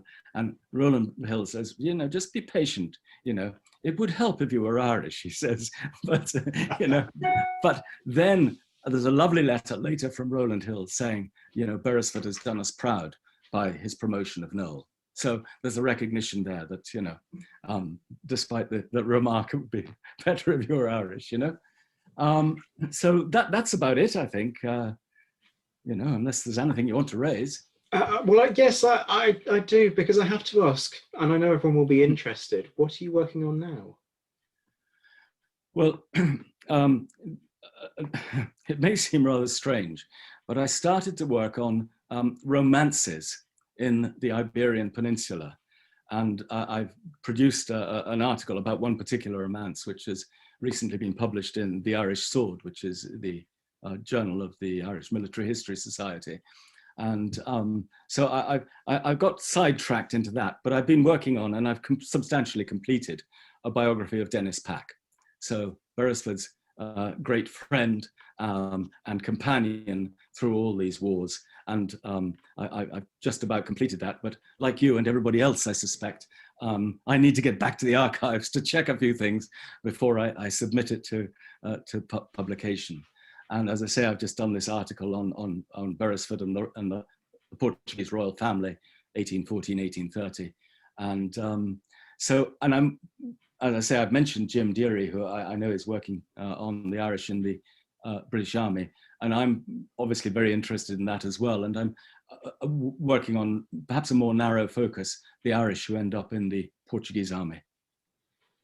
I see. Fantastic. Well, when the biography comes out, let me know, and I've got to have you back on. This has been absolutely fantastic. It's been an epic, but I'm sure the listeners won't mind any more than I have, because it's been absolutely fascinating. And you're clearly a brilliant storyteller, because I've basically been able to just sit here and absorb all of this information. It's been brilliant. Remind people about your biography of William Beresford and where they can get it. Marshal William Carr Beresford, the ablest man I have yet seen in the army, note the yet, but that was what Wellington said at the time, the ablest man I have yet seen in the army, as published by Irish Academic Press. And if you go on their website, probably the easiest way to get hold of it, Marcus, it's been absolutely great having you on. Thanks very much for joining me. I can only apologize to you and your listeners if I've been too long-winded. I'm sorry about that, Zach, but great to talk to you and great to see you. That was Marcus Beresford joining me to discuss William Carr Beresford, the Marshal. And as you've just heard, Marcus's book on the Marshal is available to order online now. A big thank you to my Napoleonicist patrons who continue to make this podcast and these themed months possible. If you love the podcast and are interested in becoming a patron, just go to patreon.com/The Napoleonicist to find out more. Prices start at £1 a month, and there are some great perks, including discount codes with publishers, chances to influence future content, and shout-outs. With that in mind, a particular thank you goes to my Mentioned in Dispatches patrons, who, at the time of recording, were Rob Griffith, Alexandra Churchill, an anonymous Canadian, Brendan Teeling, John Haynes, Anna Vakulenko, Beatrice de Graaf, Lynn Dawson, Jamie Kingston, Roy Muir, James Bevan, and Lucy Tatner. Join me next week when I'll be speaking to Andrew Dorman about the Irish military establishment in the late 18th century, and in the meantime, please remember to like, share, retweet, review, and join the conversation in the forum at thenapoleonicwars.net and on Twitter, where you can find me at ZWhiteHistory. Until next time, I'm Zach White. This has been The Napoleonicist. Take care of yourselves, my friends. Stay well, stay safe, and as always, thank you for listening.